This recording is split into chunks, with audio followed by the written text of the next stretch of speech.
The meeting of the Monroe Township Board of Education will come to order. Please stand for the Pledge of Allegiance. I pledge allegiance to the flag of the United States of America and to the republic for which it stands, one nation, under God, indivisible, with liberty and justice for all.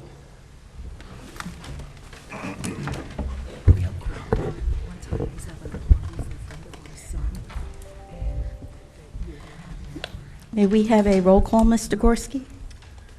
Certainly. Mrs. Arminio. Here. Mrs. DeMayo. Here.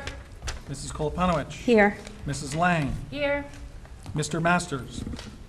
He's not a board member yet. I beg your pardon. Beg your pardon. Mr. Plurry. Here. Mr. Ryback. Here. Mrs. Siegel. Here. Mr. Tofano. Here.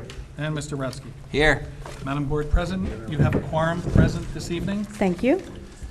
In accordance with the provisions of the New Jersey Open Public Meetings Law, the Monroe Township Board of Education has caused notice of this meeting to be published by having the date, time, and place thereof posted September 27, 2019, at all schools, the Home News Tribune, Cranberry Press, and filed with the clerk of the municipality. Thank you very much.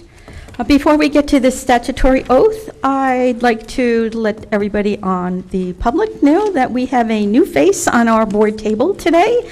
We'd like to welcome Dr. Lehman, who is now our Assistant Superintendent, and we look forward to working with him. So congratulations and welcome. On the statutory oath now, Mr. Gorski? Yes, will Mr. Masters please now join me at the front of this table?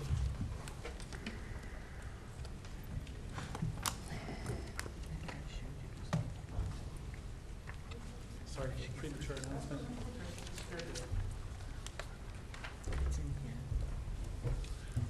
All right, please repeat after me. I, Louis C. Masters, I, Louis C. Masters, do solemnly swear or affirm do solemnly swear or affirm that I will support the Constitution of the United States that I will support the Constitution of the United States and the Constitution of the State of New Jersey, and the Constitution of the State of New Jersey, and that I will bear true faith and allegiance and that I will bear true faith and allegiance to the same to the same and to the governments established and to the governments established in the United States and this state, in the United States and this state, under the authority of the people, under the authority of the people, so help me God. so help me God. I, I, Louis C. Masters, Louis C. Masters, do solemnly swear or affirm do solemnly swear or affirm that I possess the qualifications prescribed by law that I possess the qualifications prescribed by law for the office of Member of a Board of Education, for the office of Member of a Board of Education, and that I will faithfully, and that I will faithfully, impartially, impartially, and justly and justly perform all the duties of that office perform all the duties of the office according to the best of my ability. according to the best of my ability. So help me God. So help me God.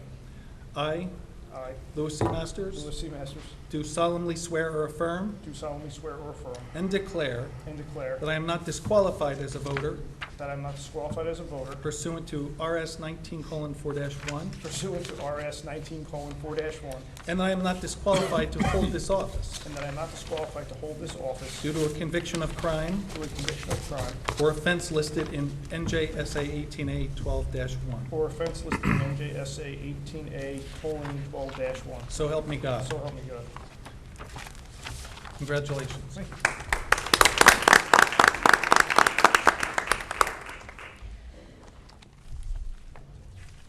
Yep.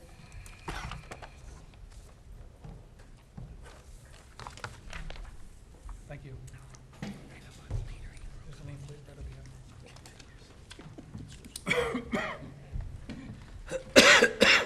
Congratulations, Mr. Masters, and you have a seat and I believe we didn't even have to buy a new name tag, so we saved the district some money. It's a little old. Yeah, that's okay.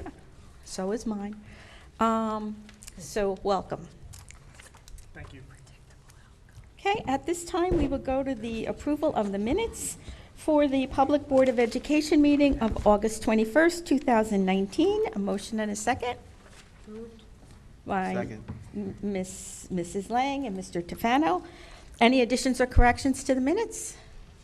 Seeing none, all in favor? Aye. Opposed? Aye.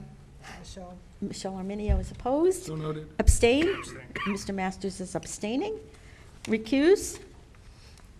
Okay, so at this time, we have a couple of important presentations this evening. The first is from New Jersey School Board Association. One of the goals that Dr. Alvick would like to have this year is a strategic action plan without the community or involving the whole community. And we have Marianne Friedman from New Jersey School Boards who is going to explain the process to us this evening. Good evening, everybody, and thank you for having me in this evening. It's my pleasure to talk to you about our strategic planning process. It's a dynamic process that's really going to assist the board and the district in moving forward and in developing plans for the next 3 to 5 years. So we'll talk a little bit about what strategic planning is, what the advantages are, how to be a part of the process, and then any questions that you might have. Closer to the mic. So, I'm sorry? I think you need to be closer to the mic. Is that better? Yes. Okay. Thank you. So strategic planning really is creating a vision and a mission for the district that's with the cooperation and the collaboration of your community members and your stakeholder groups. It is a ground-up process, not a top-down process. And I always suggest to boards, because this is a leap of faith, pretty much because you're not really sure what your community and your stakeholder groups will come up with, that if you're not willing to not only invite folks in to participate in this process, but then truly listen to what they have to say, that wouldn't be a process for you. So part of this process is the commitment of the Board of Education to not only invite folks in from your stakeholder groups, but also to listen to what they have to say and implement those things. And in that way, everybody's working together towards the betterment of the district. So some of the advantages are it allows you to be more proactive. A lot of times today boards are being more reactive because of all of the things that come down to us from Trenton. And this really gives you the opportunity to be proactive because you're planning over a 3 to 5 year period. It allows the board to be creative and innovative. It's a planning process that's somewhat flexible in that the board always retains the authority to reprioritize things in terms of when they will happen. It is a plan that will take you over the next 3 to 5 years, so everyone needs to recognize that everything can't happen in year 1, which is what everybody pretty much wants to happen because everything's exciting and you want it all to happen. But you'll need to be able to build up resources for some of the things to be able to occur. It provides a really good participation of a cross-section of your community members and your stakeholder groups, and it provides an ongoing planning process for you. Your district goals will really be derived from the strategic planning goals once they're set and once they're adopted by the board. It also allows you to optimize your limited resources. We know today more than ever that school districts really do have limited resources. You have tremendous amounts of mandates, and the resources that you have are fairly limited. And it also helps to increase communication because at least once a year we will recommend that you have a state of the strategic planning report out to your community members, anybody that has participated in the process moving forward. It also helps to provide clear decision-making paths for the Board of Education because you know and you really do have your finger on the pulse of what your community members' aspirations for your students are. And it helps to create a district-wide mission and vision for the school district that really inspires folks in your community to work towards the common good of the students. So why would, whoops, sorry I jumped. Why would you want to plan and get involved in a strategic planning? If your school enrollment is changing, whether it's increasing or decreasing, is the makeup of your school population changing at all?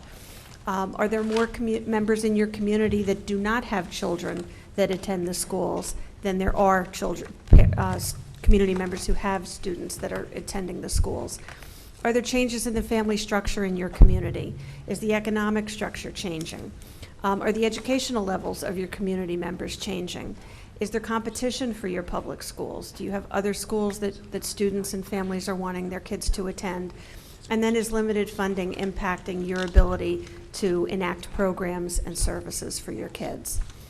So if you answered yes to any of those questions or to more than one of those questions, then strategic planning really is for you. This is how the goals cascade down, and I apologize to folks. Oh, you have it over there, so you can probably see it a little bit better than even the board can. What happens is you have your strategic planning goals, and they will inform your district and Board of Education goals that are done on an annual basis. Those inform your superintendent goals, which inform your administrator's goals, building goals, department goals, and that all goes down to staff and student growth objectives, professional development plans, and ultimately impacts your students in a positive way.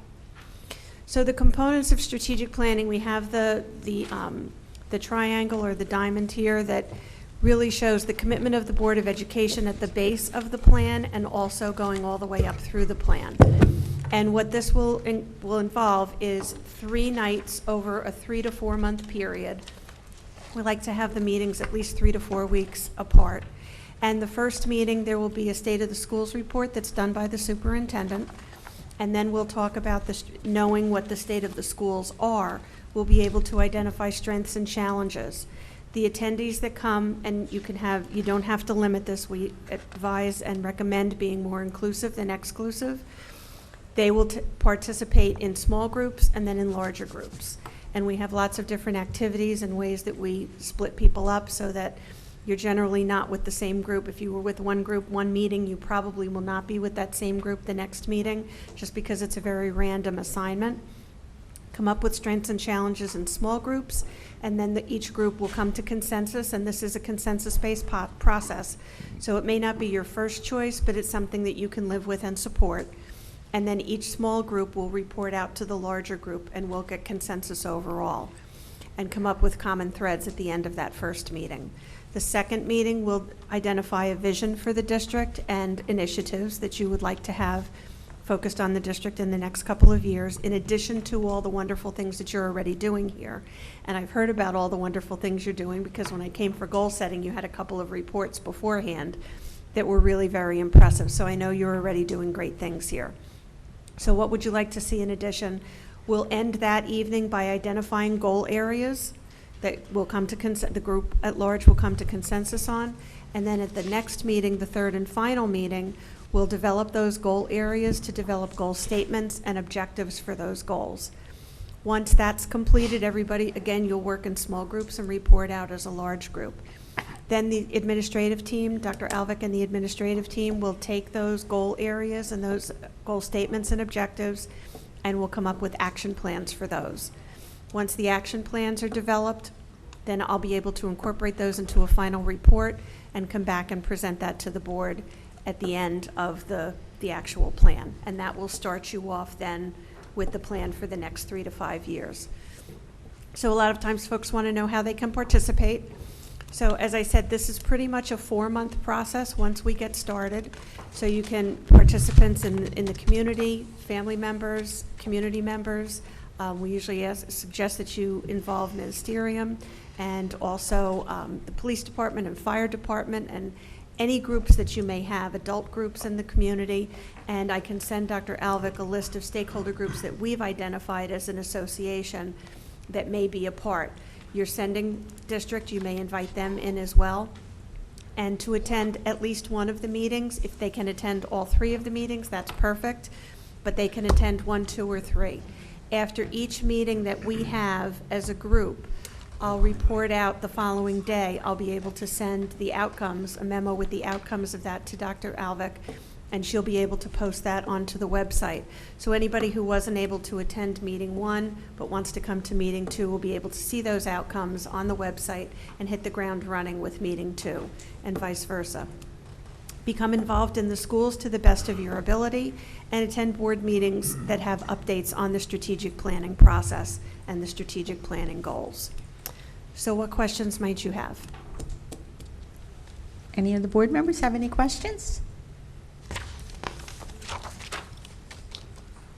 Do you have a timeline that typically a board or a district goes through? Sometimes districts will start in September. There's a sample calendar in your packet. Sometimes boards will start in September. Sometimes they'll start in January. So if the board decides to go and approve this, then I'll meet with Dr. Alvick and we'll talk about dates that won't conflict with most of what you have going on. And I know that'll be difficult in a district this size to try and navigate through dates that don't have a majority of things happening. when districts have high schools and the number of schools that you have, that can be difficult. But we'll do our best to isolate some of those dates. And we try and make it so that there are meetings that are on different nights of the week, because we find some people are taking classes on Monday nights, so they would never be able to attend all Monday nights. So we might try a Monday, Tuesday, Wednesday, or Tuesday, Wednesday, Thursday. But I'll get together with Dr. Alvick and we'll be able to identify those timeframes. But generally, once we decide those timeframes from the first meeting, it's about a 3-month process to 4 months. Thank you. Mr. Ryback? Thank you. Just a couple of thoughts, Mary Ann. I'm sure I'm not alone in thinking about the amount of work this could be in participating in this, and I know how important it is. So is there any way we could have an informal workshop, or if not a workshop, have somebody from a district that's done this available to meet with any board member to come in and ask questions? That's okay. Come in and ask questions and hear from them about the process and the kind of work that is required to do a good job. I have not been asked that in the past. I can see about doing that, but at the back of this packet that I gave to you, there are a list of the school districts that we've worked with over the past few years. And so usually you can go to their website and you can see what their website looks like, and then you would be able to go to their list of board members, and any board member would be able to contact another board member. I just feel that, we want to be as informed as possible before making a decision to participate in something like this, as an individual, I mean. I can see if I have somebody from a previous district that's worked with me, to see if they would be able to do that, and I can let you know. Okay, thank you. Okay? So you're saying right now that we would be meeting 3 times over a course of maybe every month for 3 months? Correct. And the meetings would probably go for how long? The first meeting is generally 2 hours, because there's the state of the schools report, and we're getting a lot of business out of, just strategy and how we're going to run the meetings out of the way. But after that, each meeting is about an hour and a half. Now, if you have 100 people attend, or more than that, and when I've had one district down in the southern part of the state that had 130 people at their first meeting. I need to bring in an additional reinforcement, because we always do this in 2s. But we'll bring in an additional reinforcement or 2, because we're constantly moving around to facilitate the process and make sure that things are moving. And for 2 of us, it could be hard if we have that many small groups, because we don't really want the small groups to have more than 8 to 10 people in them. So if you have 130 people or 100 people, you've got 10 to 13 groups then.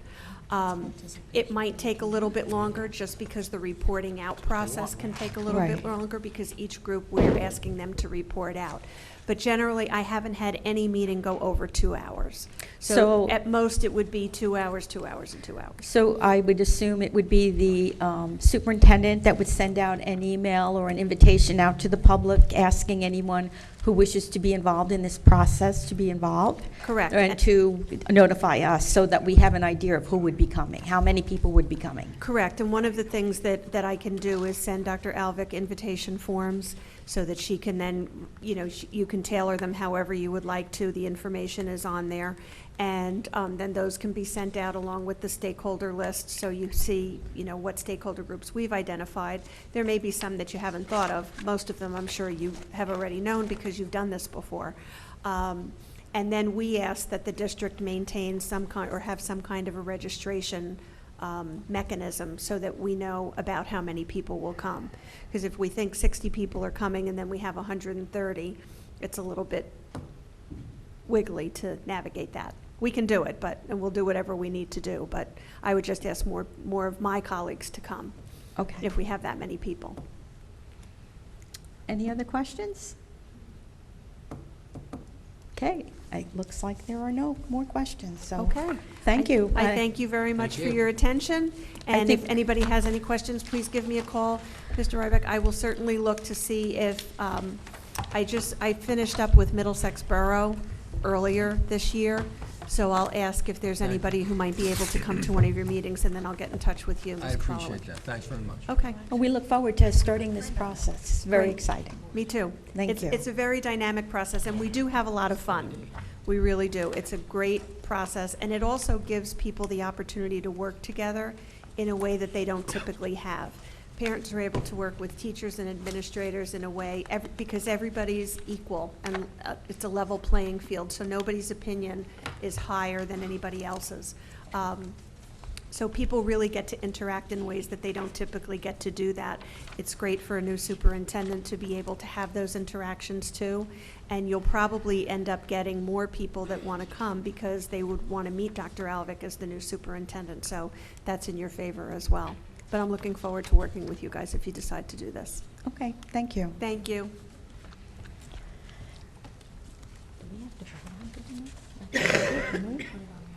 Okay. No problem. Okay, thanks.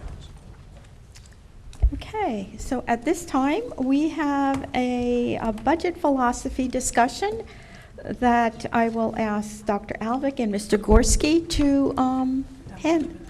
And Dr. Lehman. Oh, Dr. Lehman is good. And Dr. Lehman, I apologize.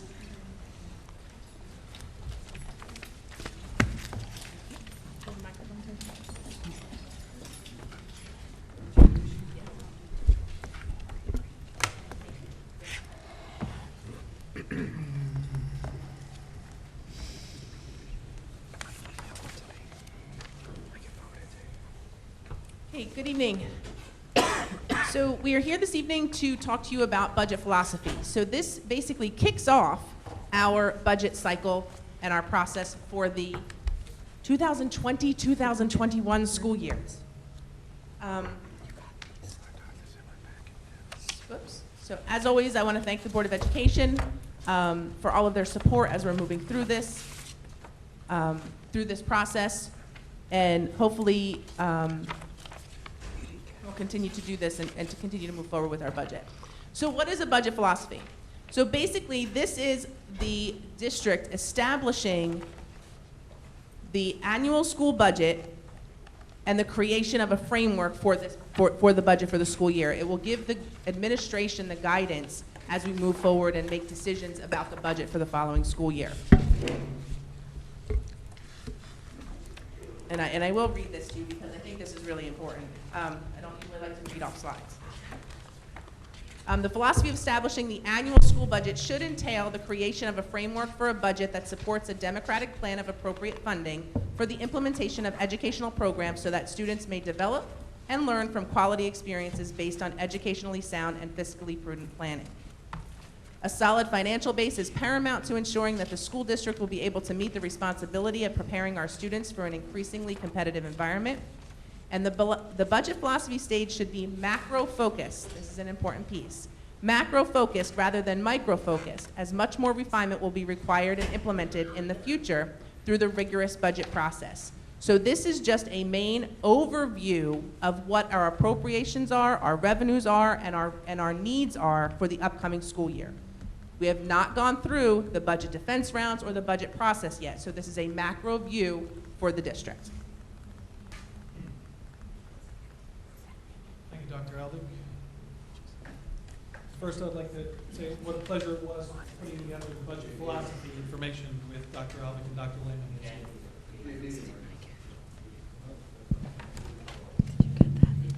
Can you hear me? Okay, thank you. It was a pleasure compiling all of this information, which comes from a lot of source departments, principals, vice principals, teachers, directors, and supervisors, all contributed what their outlook is next year for preparation of the budget. And this was an important step, and the former board member, Mr. Tom Austin, described this process very well, that this is the stage where the Board of Education tells administration what kind of cake to bake. And then we go into the oven and put it all together. This is the directive on what to do with the budget. What is the goal of this year's budget? Is it to reduce taxes? Is it to accommodate growth? Is it to accommodate facilities? We want to hear a message from the board this evening through a resolution establishing what that should be. And every budget begins with resource considerations. What money do you have to frame how much you have to spend?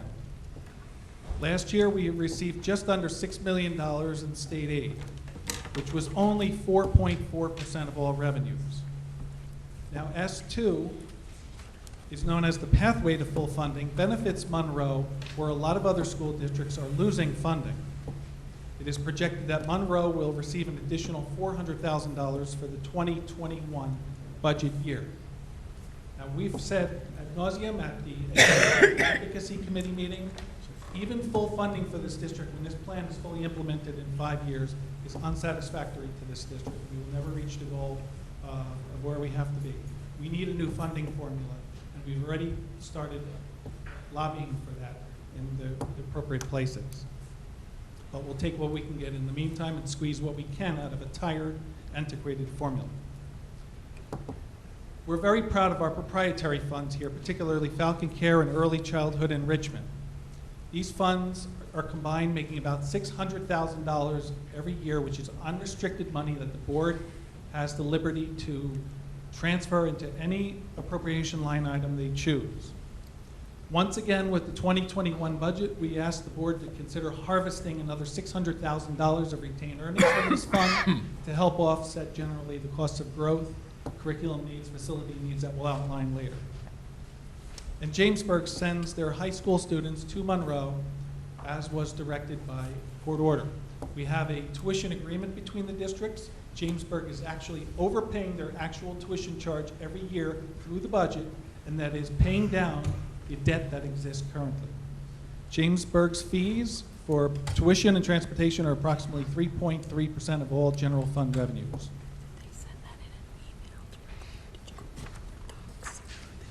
Unfortunately, with the lack of state aid contributing, the majority of Monroe's school district budget, 86 to 88%, depending on the year, comes from the local tax levy. And the calculation for cap expansion, which allows growth in taxes to support additional spending needs for school districts, is outlined here. We're going to put all this information on the website so you don't have to worry about copying it. But it takes your base year general fund levy, makes an adjustment for enrollment according to the state's trend line. We have no input in this like we used to. Then they raise it by 2%. Then there's an adjustment for health care costs compared to inflation in the state health benefits plan, which Monroe does not participate in. We'll talk about that a little later. Then you have your general fund tax levy cap prior to additional use of banked cap. Fortunately, this district has $458,098 bank cap available, so the Board of Education can grow the local tax levy this year by either $2.9 million without bank cap use, or $3.3 million with the use of banked cap.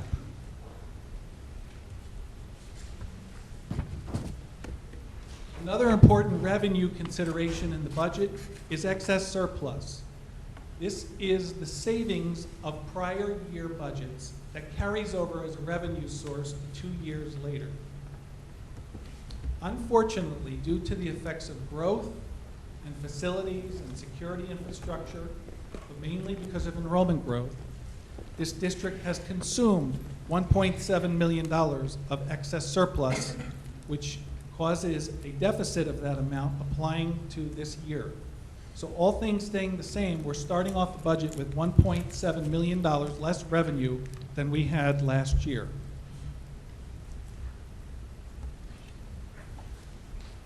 And the next slide summarizes all of the new projected resources for the 2021 budget. As I mentioned, additional general fund state aid. We're expecting $400,000 from the state under the S2 pathway to full funding.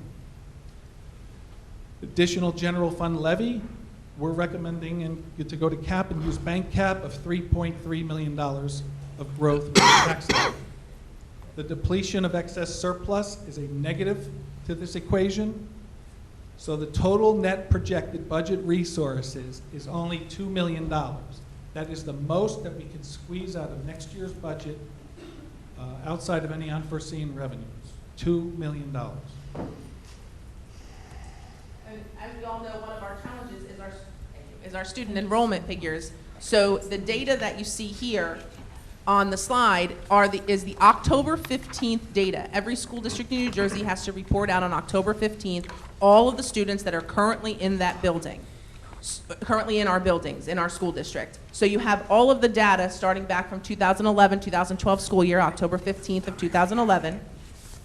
The 2018-2019 number that you see there, 6,807 students, that was last October 15th. And the projection for next year, I'm sorry. Yes, the projection for this year is 6,989 students, and that will be taken on October 15th. So obviously, that is a projected number. We won't have the official number until that date.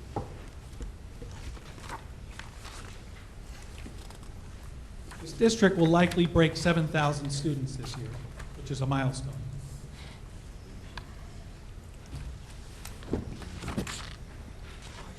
Next, now that revenues has been explained, we're going to talk about appropriations.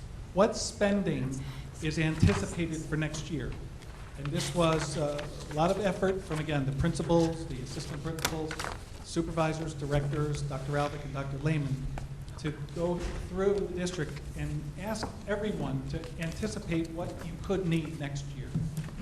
Now, a lot of these needs are going to be far in excess of what we're going to be able to fit in the $2 million growth of the budget. But we want to show it to you because this is your school district. We want to show you some of the facility needs that have come across our radar and some other factors. Salaries and benefits are approximately 75% of the general fund budget.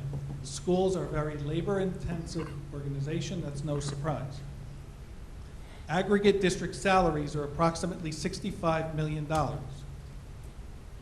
Health benefits have been projected preliminarily to increase 8 to 10% above last year's premiums, with the caveat that claims will have to be monitored at least through January of 2020 to receive an accurate estimate. The 18-19 health benefit premiums for the district were $24,300,000 and were offset by contractual contributions of approximately $4 million by district staff contributing to their health care costs. Now, we do if I may toot our own horn, in the business office, we do a fantastic job every year analyzing our health insurance premiums, getting competitive quotes, looking at our loss ratios, and going back to Horizon, who is our private plan, and negotiating with them. Our private plan with Horizon has beaten the pants off of the state health benefit plan every year with the exception of one in the last 10 years. Every colleague that I have is trying to get out of the state health benefit plan. This year, due to political reasons, you're reading in the paper that there's going to be a suppression for this 1 year only of the state health benefit plan rates. We expect Horizon to consider that when offering us our projections for the year and to be in line with it, and more information will come on that. But as you can see, salaries at $65 million and benefits at $24 million is a significant amount of our general fund budget.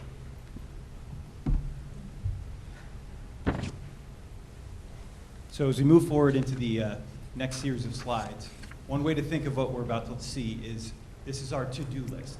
There's appropriations here that will greatly exceed what we can accomplish in this year's budget, but we want you to see what's on the horizon. Some of these projects are today issues, some of them are tomorrow issues, and some of them are we can get to it at some point. In the budget process we're going to go through this year will help us prioritize what we address now, what we have right on the horizon, and then what's kind of a long-term project. So up on the screen, the first phase we're looking at is personnel. You can see that there's the completion of a multi-year phase-in of the middle school, a new academic team there. There's staffing for the high school. There's staffing at the elementary level. Most of this is related to our increasing enrollment. Can't hear you. Can't hear me? Is this better? A little bit. A little better? No, that's better. Okay, good. So the bottom piece, that's the special education. We're continuing to expand our special education programs. This staffing would support the growth of our multiple disabilities classrooms, our physical therapists, which is a support staff, as well as paraprofessionals to support those classrooms. Transportation, we have to replace 6 buses. So one of the things we always try and cycle into the budget is our 54 passenger buses.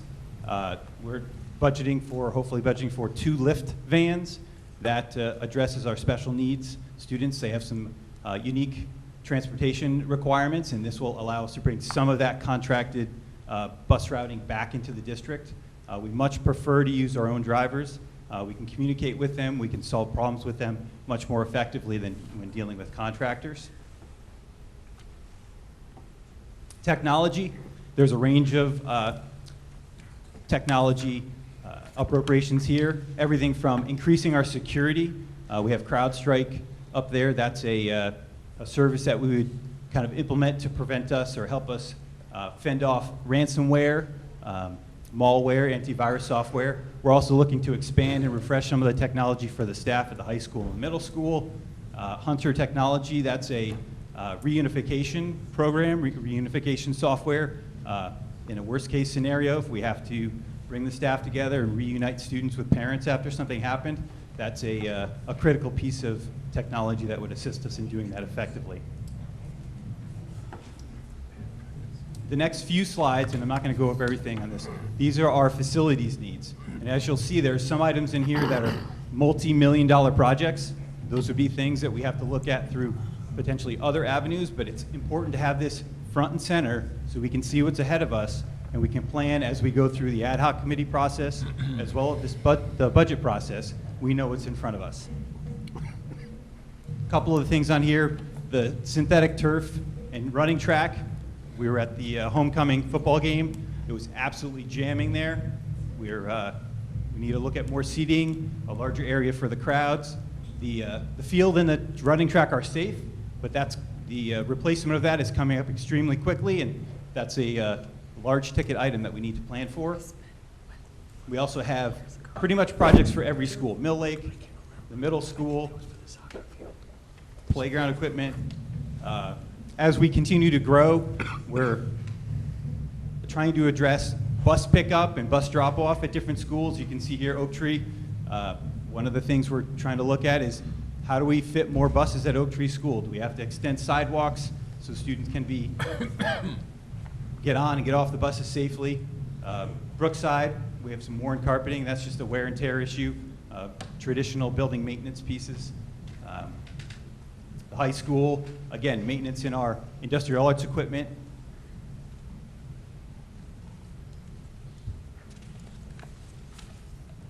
We're looking at storage at the transportation department. There's also a underground storage tank that needs to be replaced. Again, everything is safe and functioning, but these are projects that if we don't plan for, we have to deal with in an emergency situation, so they need to be out in front of us. Textbooks. We have a growing population. We also have changing standards. We want to make sure we're up to date with our curriculum documents. All these textbooks here, some of them could be digital, some of them are print texts.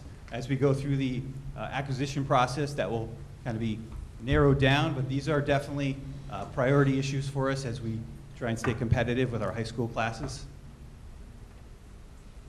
And then these are some more programs. A lot of these center around our music programs. We have a bank of instruments, larger instruments that students like tubas and baritone saxes and stuff. We have a kind of a bank of those so students don't have to purchase them on their own. We need to kind of cycle in and continue to replace those. Sound shell, there are other schools around us that have that. It makes us more competitive, kind of puts us on an equal playing field. The swim team's back on there. That was something we put on last year. We'd like to bring that back up again this year. We're taking another look at the special education classrooms, outfitting them as we continue to grow those programs. TV production broadcast server. Again, we have one, but that's something, the technology is continually changing, and we need to kind of stay up to date with that. So to summarize all that Dr. Lehman just introduced, salary increases are difficult to project because we are out of contract as of June 30th with the MTEA, our largest labor organization. But just a range of projected increases on a wage base district-wide of about $65 million, there's at least $2 million of salary increases that will be contractually driven once a new agreement's set. Benefit increases. These are not additional benefits. These are premium increases that we've been projected the rate increases from Horizon We're unsatisfied with the number. We're going to chew this down as much as possible, but right now, conservatively, $2.4 million looks like the increases in the health benefit line, 10%. The additional staffing needs to accommodate growth, $1.6 million. Transportation needs to replace buses due to an aging schedule and also bring back routes from the contractors, particularly in the areas of special education vans where we believe we'll do a better job. $1,126,000. Instructional technology needs, $888,000. Facility needs. This is a wish list, $20,960,000. Included in that number is the address of Applegarth School. Our facility director wanted to disclose that we have a school in Applegarth that was built with New Deal money. So it's got a boiler system there that's older than I want to state. It's had some minor facelifts and cosmetic upgrades over the years. It's had all of the known asbestos removed, and it's safe and clean, but all of the major systems in the school need replacement. We had a line item in that previously of $15 million. $15 million for a construction project is not something that is feasible in an annual school budget, but transparency urges us to disclose this at this time. Textbooks, $270,300. We've been doing a fantastic job with the supervisors, refreshing textbooks according to the curriculum schedule. And new program needs. Total projected appropriations exceed $29 million. Now, as I said before, revenues can only grow 2. So most of what you see here probably is not going to be able to make it. And if you could just work with the numbers a little bit here, you could also forecast that some existing programs and services that the district currently offers are going to have to be reviewed for their alignment with board and district goals and the value that they contribute to the organization.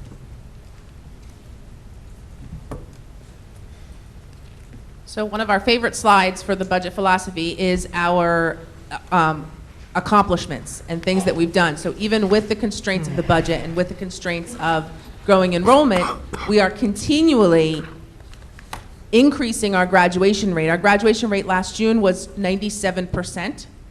So we're very proud of that. You can see that many of our students do go on and attend college. We do have students that go on and attend career and technical schools and enter the military.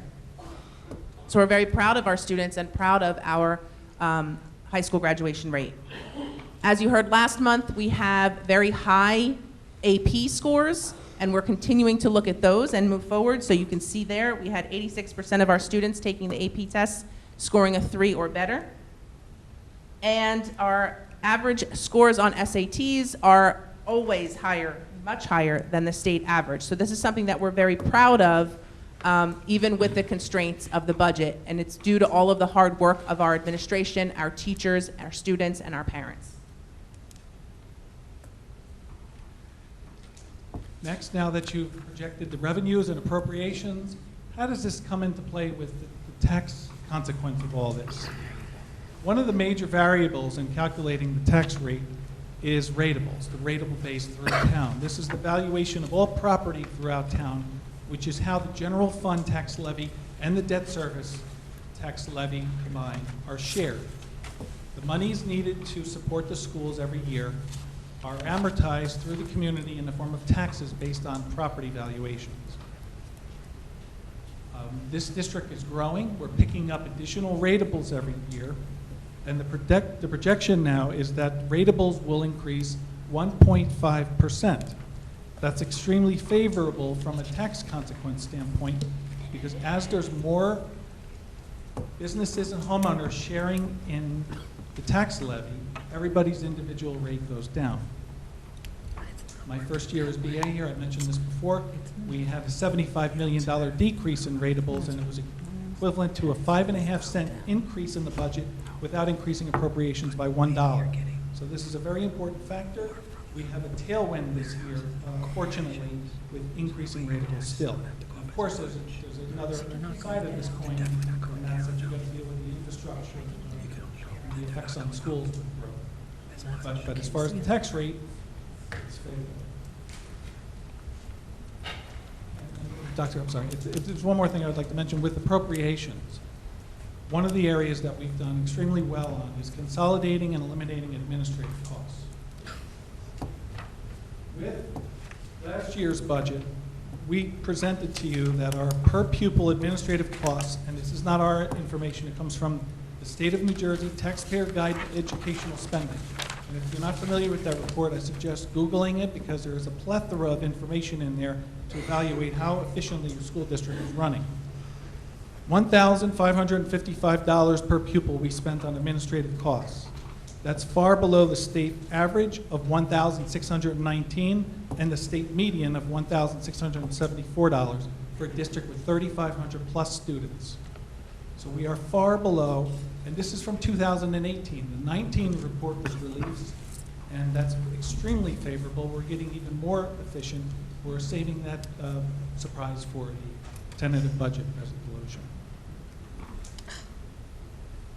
So in conclusion, we would like to ask the board to guide us and direct us to prepare a budget that responsibly meets the demands of our continuing student growth and facility needs, as well as program and service requirements without exceeding the board's maximum spending authority, while prioritizing the following items. So as we go through the budget process, again, this is just a macro overview. We now spend several months having the buildings create their budget from a zero-based budget. They start from scratch every year. What are your needs for your school? And then we go through budget defense rounds. And we look at every line item that's being proposed, and we take a look and see exactly where we can make adjustments so that we can fit all of our needs into the budget. So this is not a final budget in any way, shape, or form. This is just the first step. So we want to make sure that we're looking at our construction projects and making sure that we're looking at them and recommending them on a priority basis. Looking at our curriculum recommendations as recommended by administration. Making sure we're taking into account our salary and benefit increases at a conservative range due to their contingent status. Transportation recommendations. Transferring $600,000 from retained earnings of the Falcon Care Early Childhood Enrichment Proprietary Fund, and looking at other programs as recommended by administration, and administration review of non-mandated programs and services with elimination as a possibility. And I know that this was a discussion that we had last year. So what our plan is we will not be waiting until March to share out any of this information. We will be giving regular updates at our monthly Board of Education meetings of where we are in the budget process and any possible cuts. We do not know what they are at this time. We have not started that process yet. But at this time, we are promising you that we will be giving regular updates to the community on where we will be throughout the budget process. Thank you. Okay, so we'll open it up to the board for any comments or questions from anybody? Anyone? I have one. Ms. Arminio? I have several. Thank you for the presentation. In the past, almost every year since I got on the board, which will be 6 years soon enough, we've talked about how the tax levy and the rateable increase will help us survive any increases that we need to make.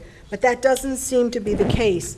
And Mr. Gorski, you mentioned that the tax levy helps relieve the taxpayers, but we're not getting relief from the tax levy. It's not going down.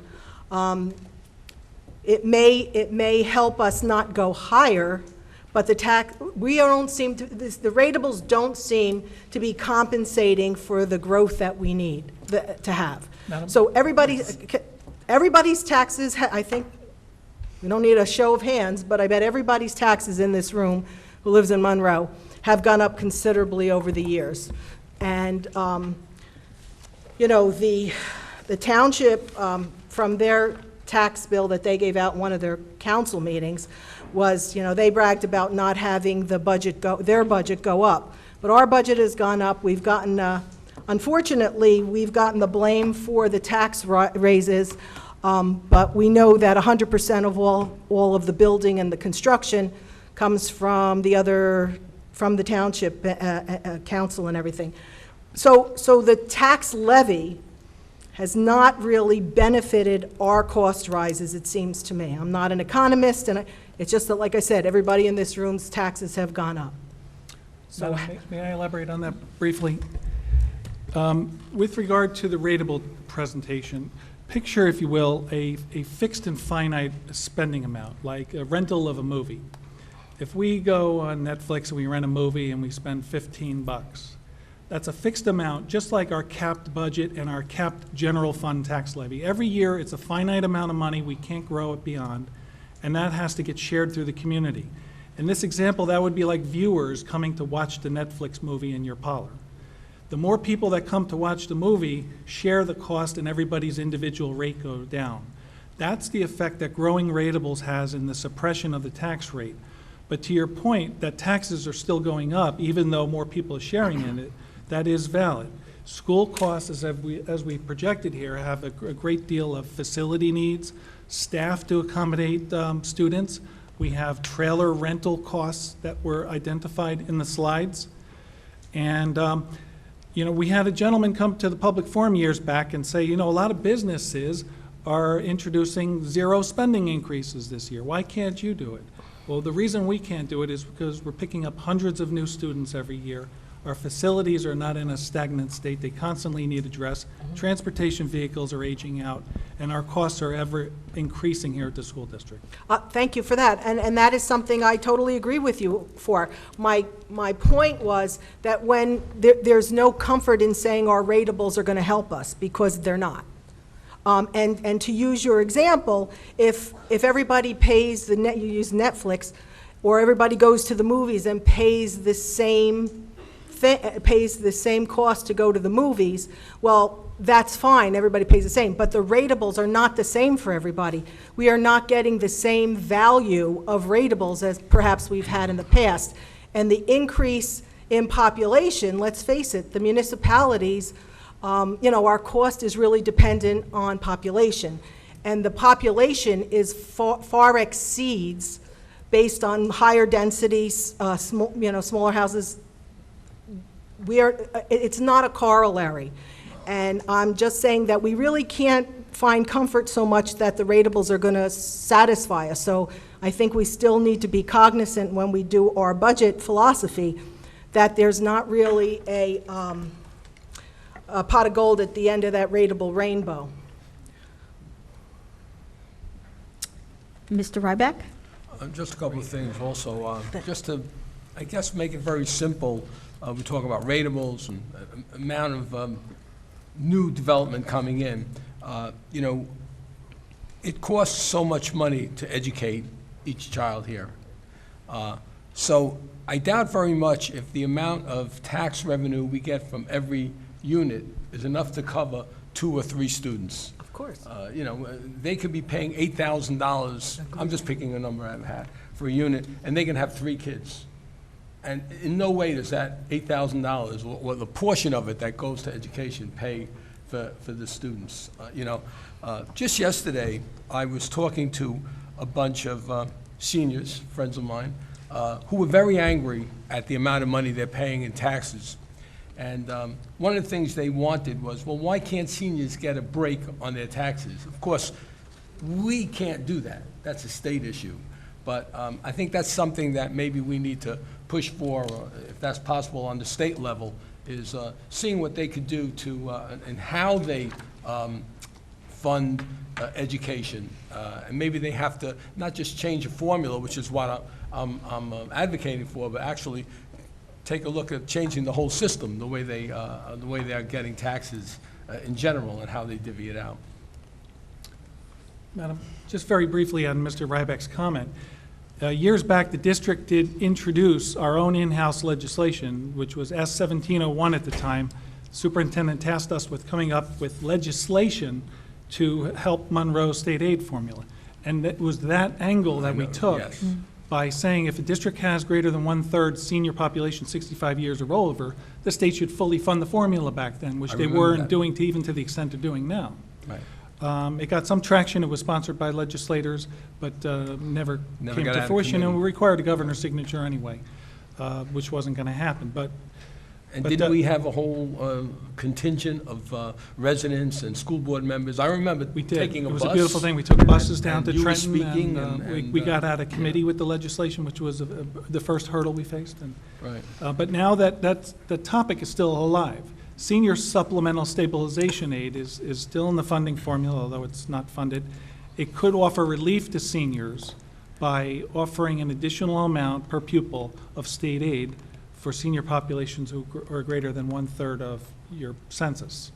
Monroe would qualify. I just want to emphasize, they have no problem with funding education. They want to have a quality educational system. They're just tired of paying all that money, and they have no kids in the school, and they're on fixed incomes, and you know, I understand where they're coming from, and they have a point, and I think it's going to take a lot of people to join forces and work on that, but Mr. Gorski, you're 100% right. That bill could be something just that made to order for them. Mr. Pelori? A couple of quick questions. Looking at the 2019-2020 budget, the capital projects was about 0.86%, which is less than 1%, Mr. Groski. And today, we have seen the wish list, and by the way, I agree with that, is about $21 million. Clearly, the pressing need is the accommodation of additional students that we have as one of the priorities, if not the top priority. How do you envision changing within the operating budget to go from 0.86% to 21% is probably what, 17, 18%? Yeah. That's the privilege that the Board of Education has, to direct resources to wherever you see fit. Certainly, we've done a fantastic job, in my opinion, of keeping up with the aging facilities here in the district, that the current school funding formula has no provisions for financing capital repairs. There is zero money available for ROD grants that we took advantage of in the past, where they reimbursed us 40% of the costs to upgrade and repair and even make new facilities. And there's no cap relief to address these aging facilities. So if you have to do a major window, boiler, roof system, you're fitting that in a capped budget, competing with teacher salaries and additional students and textbooks and everything else that was presented tonight. So we're going to have to do it on a priority basis. You're right, in the past when we presented the budget, it was already refined with the Director of Facilities to be a little sobering of what money is available and how much you have to spend, because certainly $24 million that he presented here tonight is just not practical. But he felt it's important at this stage because we have held these expenditures, and there's a lot of pent-up need to disclose this to the community.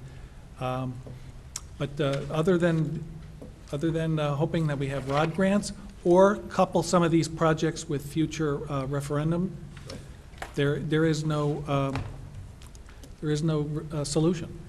My request is that, knowing that this is a wish list, maybe prioritizing, fully understanding that the priorities do change based on the conditions, is to create like prioritized capital projects rather than having the entire list.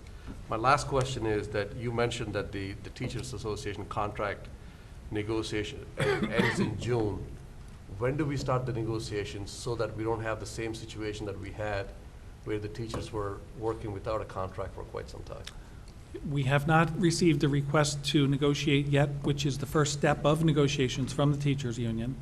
However, we have had some preliminary requests for scattergram information, both salary scattergram and health insurance scattergram, which is just a map of where the members are and where their salaries are, which step and what benefit costs they have, so that you can begin some preliminary prep work for negotiations. So we're at a very early stage.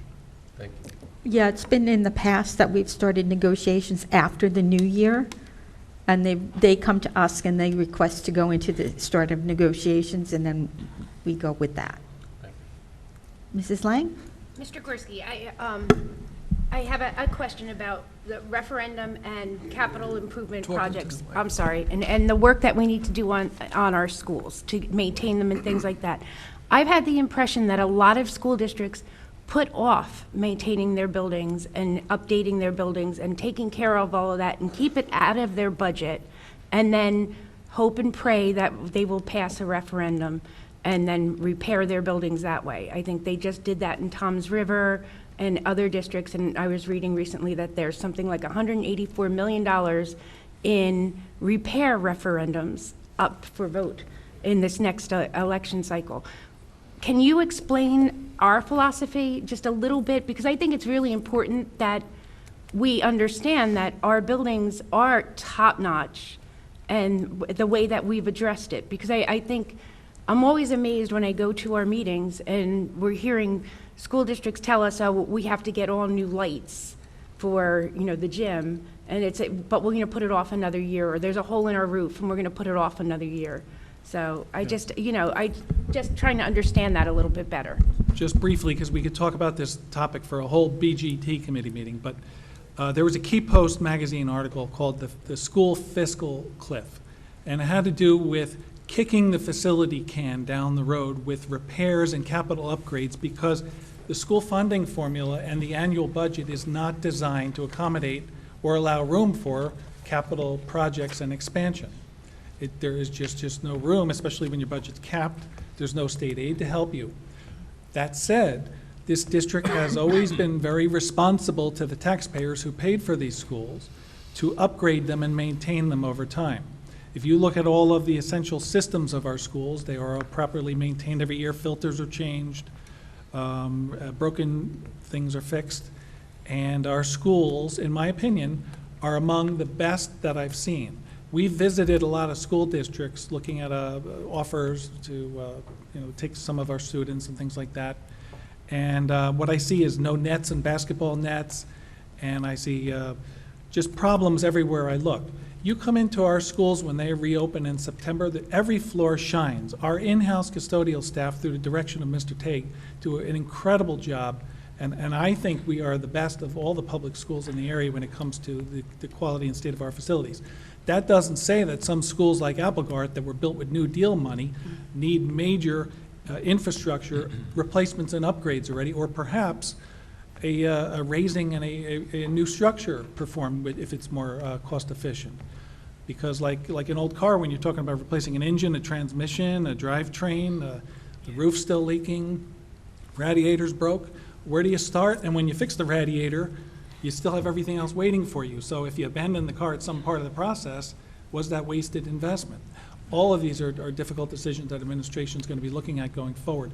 But we've made it a priority to always include in the general fund budget capital projects, including roofs, including HVAC systems, parking lots, asbestos remediation, and many other items every single year to the tune of about $3 million on average every year. And that's significant when you consider how much we can only grow the budget each year. Can I'm Mrs. sorry, Lang? go ahead. Is it okay if I give, you know, because I think it goes along with this. So at our last meeting, we had talked about how we're going to advocate for New Jersey School Boards Association to help us change the funding formula.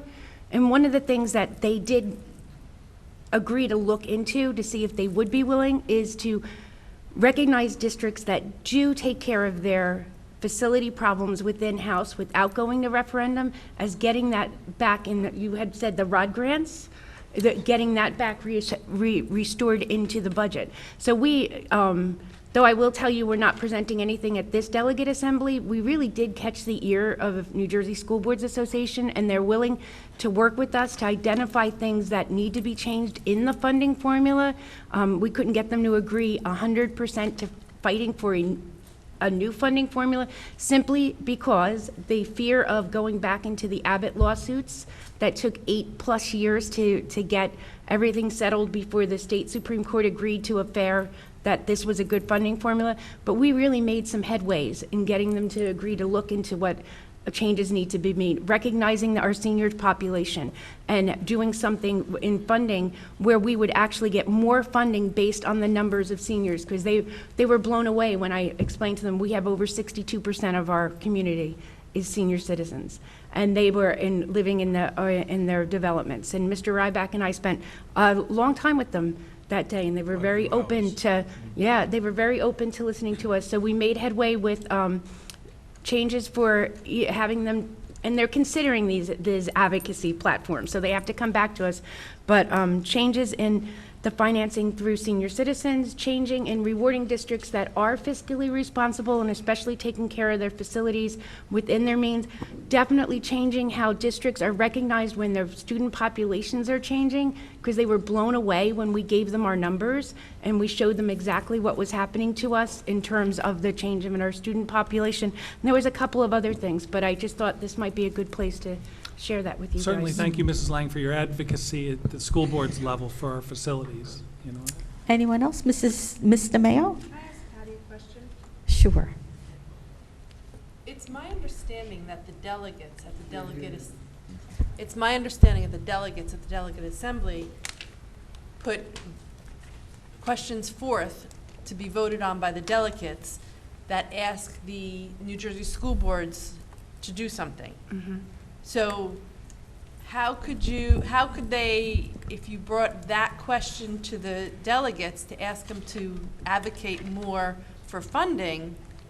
I don't know how it happened, and I'll be 100% honest. I don't know how in our communication with school boards it happened. But when we sent the request for them to help us to fill out the paperwork so that we could present at delegate assembly, we got a request back from school boards to meet with the legislative finance committee.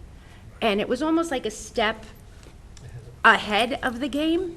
So it's a finance committee who, on the legislative level of school boards, and they work with the delegate assembly. Usually what happens is when something is presented to the delegate assembly, then this committee goes and looks at the economic feasibility, the impacts, everything that's going on. They took a hold of it before that.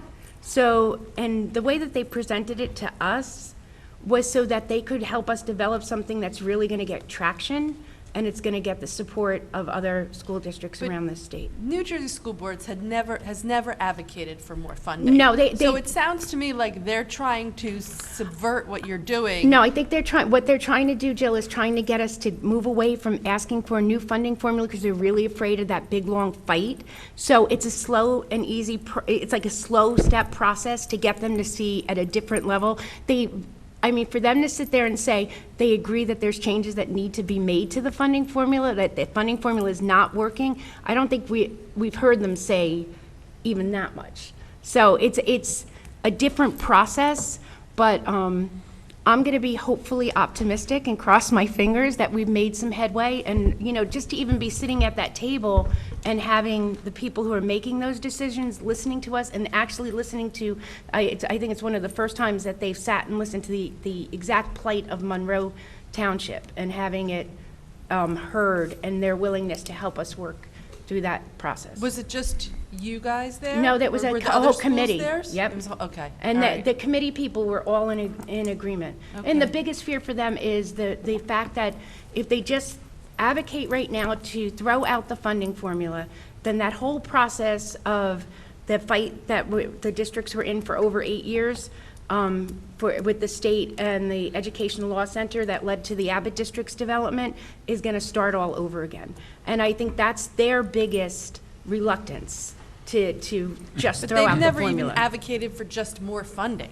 No. Forget throwing out the formula. They're They- starting to do that, and the big thing that they kept talking about is that there's a terrible feedback, and I apologize, is that one of the big issues is that we talk about everybody needing more funding, but there's a reality that the state's revenues, that's the money coming in, are not, it is so far from the money that's going out that, and the state itself has basically said to school boards and to the education community, we're already spending over 35% of the state budget goes to education.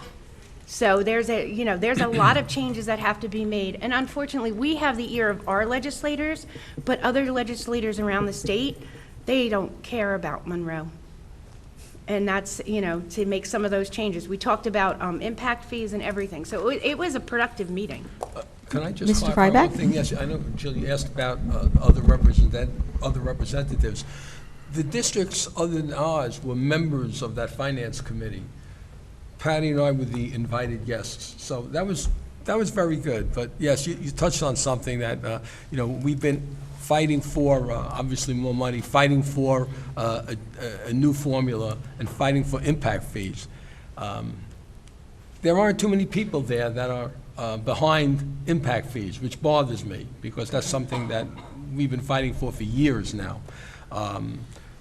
We're going to continue to fight. We're going to continue to fight for a new formula and to get more money. But I felt very gratified, and I think Patty did as well, that we were the invited guests, and they gave us the floor and really spent time with us. So. And I think on top of the fact that we were able to show them quite a number of points where the formula needs to be changed, it kind of I don't think they looked at that before. They're just looking at the lawsuits and the fight and the delay that's going to take to get it. So, but to have them even just willing to look at all these different components, I was surprised that they were as receptive. They didn't throw us out, so it was a good thing. I thought they were going to. Mr. Masters? Not used to this. A couple of things. I don't think we're ever going to see impact fees in our lifetime. They have much more, the builders have much more money in lobbyists than everybody else. I disagree a little bit with what Patty was saying. The funding formula is antiquated. It doesn't work. It hasn't been funded from inception, right? Yep. And some people even believe it was unconstitutional when they implemented it. I think we need to scrap it and go back. So again, to have school boards try to help us with that, okay, but I don't see that going anywhere. If you're looking for direction, one of the things I believe is, I know, Mr. Gorski, you were saying that we've been kind of depending on Mr. Tague and the backs of some of our staff for some of these schools, but I really would believe myself that preventive maintenance and some of these facility projects should be prioritized. What would happen if we lost the boiler at Applegarth and we had to redo all the HVAC? That's millions of dollars that we'd have to find somewhere in the budget, correct? In emergency funding? Yes, and the district administration does have an alternative plan if something catastrophic should happen and you can't hold school at Applegarth School. So again, we'd have unhoused students then, additional unhoused students. Well, we have an alternate location where we would host those students until that repair is made. But you're talking about one hypothetical repair there, that whole building is in need of repair. Again, I'm just using it as an example, but yeah, for direction, that's what I would urge the administration to make sure they prioritize. Ms. Arminio? You go, I've already spoken, go ahead, go. Mr. Tefano? Thank you. Is it possible for the Peter, board to request that the mayor put forth a moratorium on building until we're at the point where we can catch up and there's no further unhoused students? Because I think we're in a state of emergency, actually. And the progression is just putting us deeper into the hole when we're not able to catch up financially. I personally don't know if that can be done, because I know that if builders, and Mr. Polari probably knows better than I do, if they have met all the requirements to build, I don't think you can stop them from building. Well, it's not stopping them, it's just pausing, hitting the pause button until the district is able to catch up. And maybe that would initiate some of them to say, hey, we want to develop this, we want to make the money. Maybe we could put an addition on a school for somebody. Not that it's mandatory, but maybe we can help them out. Maybe put this addition on a school so we can get this big development in that we want, because that's what's holding us up. Maybe it'll initiate a little bit of help from the people that are making millions off of us. Something to consider. I don't know, Mr. Gorski, do you have any? I certainly can't speak to the legal aspects Right. of a moratorium on building, but it's certainly something that you could ask at a council meeting, certainly representing yourself as a member of the public and not the board, and ask the question there. I think once a developer makes an investment to build something, and all of a sudden you say, stop more investment, and we put a moratorium on it, they would view that as lost revenue for them. Having said that, I think something along the lines of no more applications can be approved, which may be too late at this point, may be something that. Oh, I'm sorry. But at a minimum, if there are more applications coming to the board, either the zoning board or the planning board, to say that we're not going to take any more applications, this is hypothetical in my opinion. It's worth a discussion with the council to see what can be done from that perspective. I honestly think that us as a board will have a stronger effect on that request than if I go there and act as a taxpayer. Right. So I think we should, as a board, vote if we should pursue asking the mayor Well, I think to it put a might be, to go moratorium. in a different way, have the administration from the board have a conversation with the township Yeah, I council. think that's a little bit, Instead of having us vote on that. right. Okay. Ms. Arminio? Yeah, well, first of all, we did vote to ask the state legislators to do something with impact fees. I can't imagine why we can't do a similar resolution to our local. I mean, I don't know why the administration has to, when we've done things like have petitions signed and all, and sent. We could do the same thing for our local people, because that's really planning board, zoning board, council, master plan, that's where all the development is going. I mean, even at the state level, no one's paying attention to us, but the real issues are happening in our backyard, and the real control is happening from our local officials. So I don't understand why we would have to rely on our administration when the board, in a sincere effort to address the issue that we've had public coming before us for years and asking us, can't make that decision or a resolution as a board. But that just was an aside from Mr. Pete, and I thank you for that information. Okay, my question is, and I appreciate everybody's advocacy and the concerns of the public regarding the state aid. We've talked for years, between 17 and 20 years, about state aid. I agree that we should pursue that and continue to be concerned about the lack of state aid that we get. But as Mr. Gorski pointed out, that is only 4.4% of all the revenue we get in. To constantly just pursue that avenue when we have time and time again been absolutely shut down in our pursuits, sort of deflects our real issues, our issues in our own backyard. So while we are doing that, 4.4% of our, what is it now, about $130 million operating budget.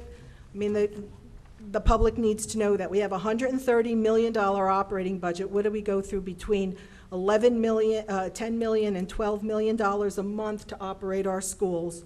And I appreciate all of the seniors who, if we're already not making ends meet, all those seniors that have been paying without relief, I appreciate their contribution to our schools and to our community, because without them, God knows where we'll be. So, I do appreciate what they've done so far, and I understand their need for some relief. But thank God for them, because where would we be without them if we're already running shy? So I do want the public to understand that pursuing only as an option the state fair funding is only 4.4% of our whole budget. My other concern is technology. We talked about technology. There's always been an ambivalence for me between our laptops. Before I got on the board, I was against some of the purchases of laptops, and then as it turned out, they weren't the right laptops. We had a loss, and then subsequently I did vote for laptops. So my question is, I saw that we need laptops. I don't have a problem with that. Is there a way either to refresh the laptops that we have, or instead of buying new ones constantly, moving them down to the other grades and using the older ones, or having the teachers use some of the, how can we move these laptops around without constantly buying new? We all like new things. I like a new pair of shoes every once in a while, but we can't always get it. I wear my old shoes all the time. Because they're comfortable. Because they're comfortable, because they get comfortable. Okay, but my thought is, what can we, look, I'd like to start thinking out of the box. Everybody says, you know, we want to give our kids the best, that's true, but if we are going to have to start looking at some things, let's talk about laptops, and then I do have some other questions as well. So after that, I'll ask you more.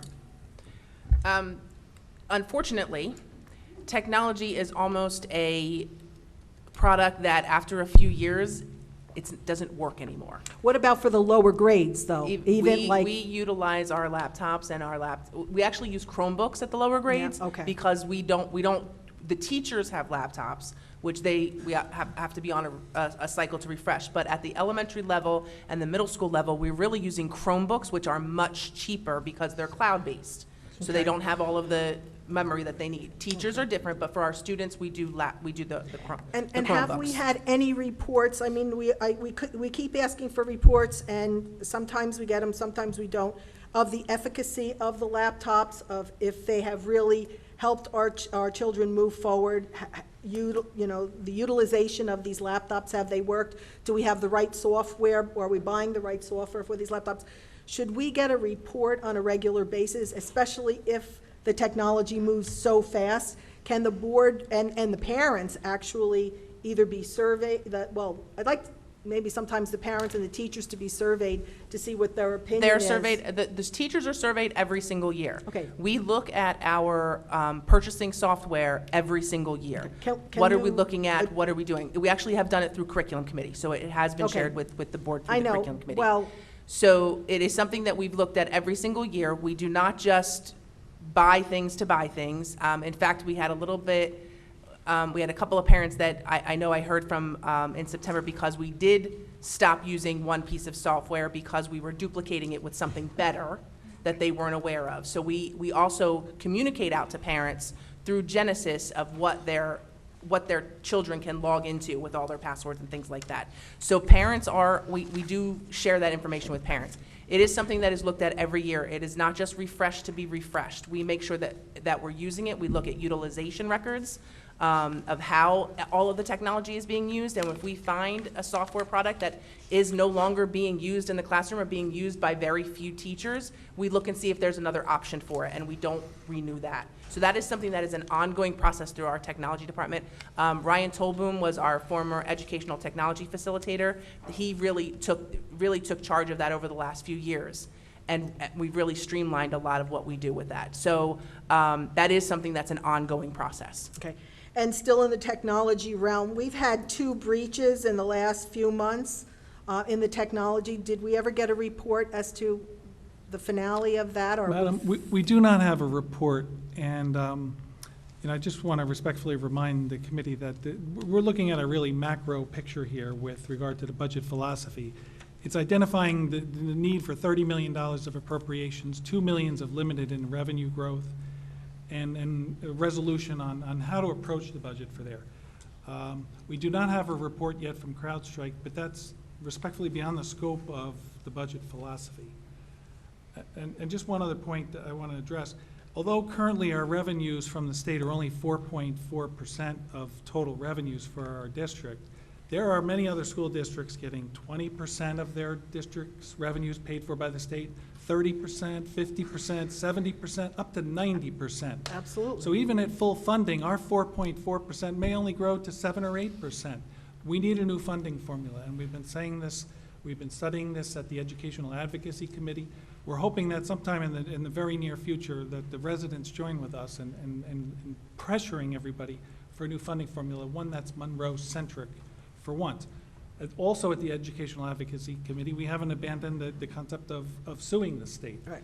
I've turned over 60 documents and numerous schedules to the Wiener Law Group in their examination of whether we have a claim or not. So we're hitting this on all fronts. Mr. Gorski, I have no argument with any of that, and I'm certainly in agreement with it. So that wasn't my point. My point is we have to step at that is one aspect of the kind of concerns that we have. So I'd like to move on.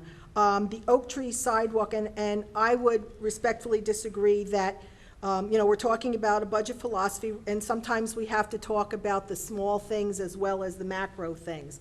Because I think sometimes, and I've heard the public say that they want to look at some line item things and they want some specifics. So I apologize if I'm only going to talk about $150,000, but I'm going to anyway. The Oak Tree sidewalk, extending the sidewalks, we are compelled to do that because of the enrollment and the new buses. So before you answer it, I think the answer is yes.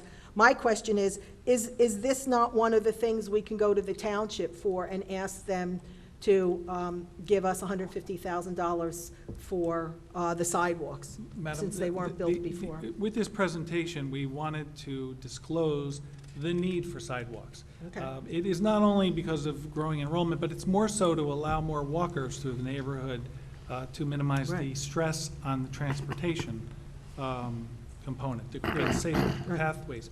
And absolutely, as Mr. Pelori has discussed with the board previously, there is a reserve of money at the township level that's, I can't speak to with much accuracy, but there is money for sidewalks that the township has expressed their cooperation in working with the school districts to help pay for those. Well, since it was on there, is why I'm speaking about it. Right. So maybe we can look into some, look, every little bit helps, in my opinion.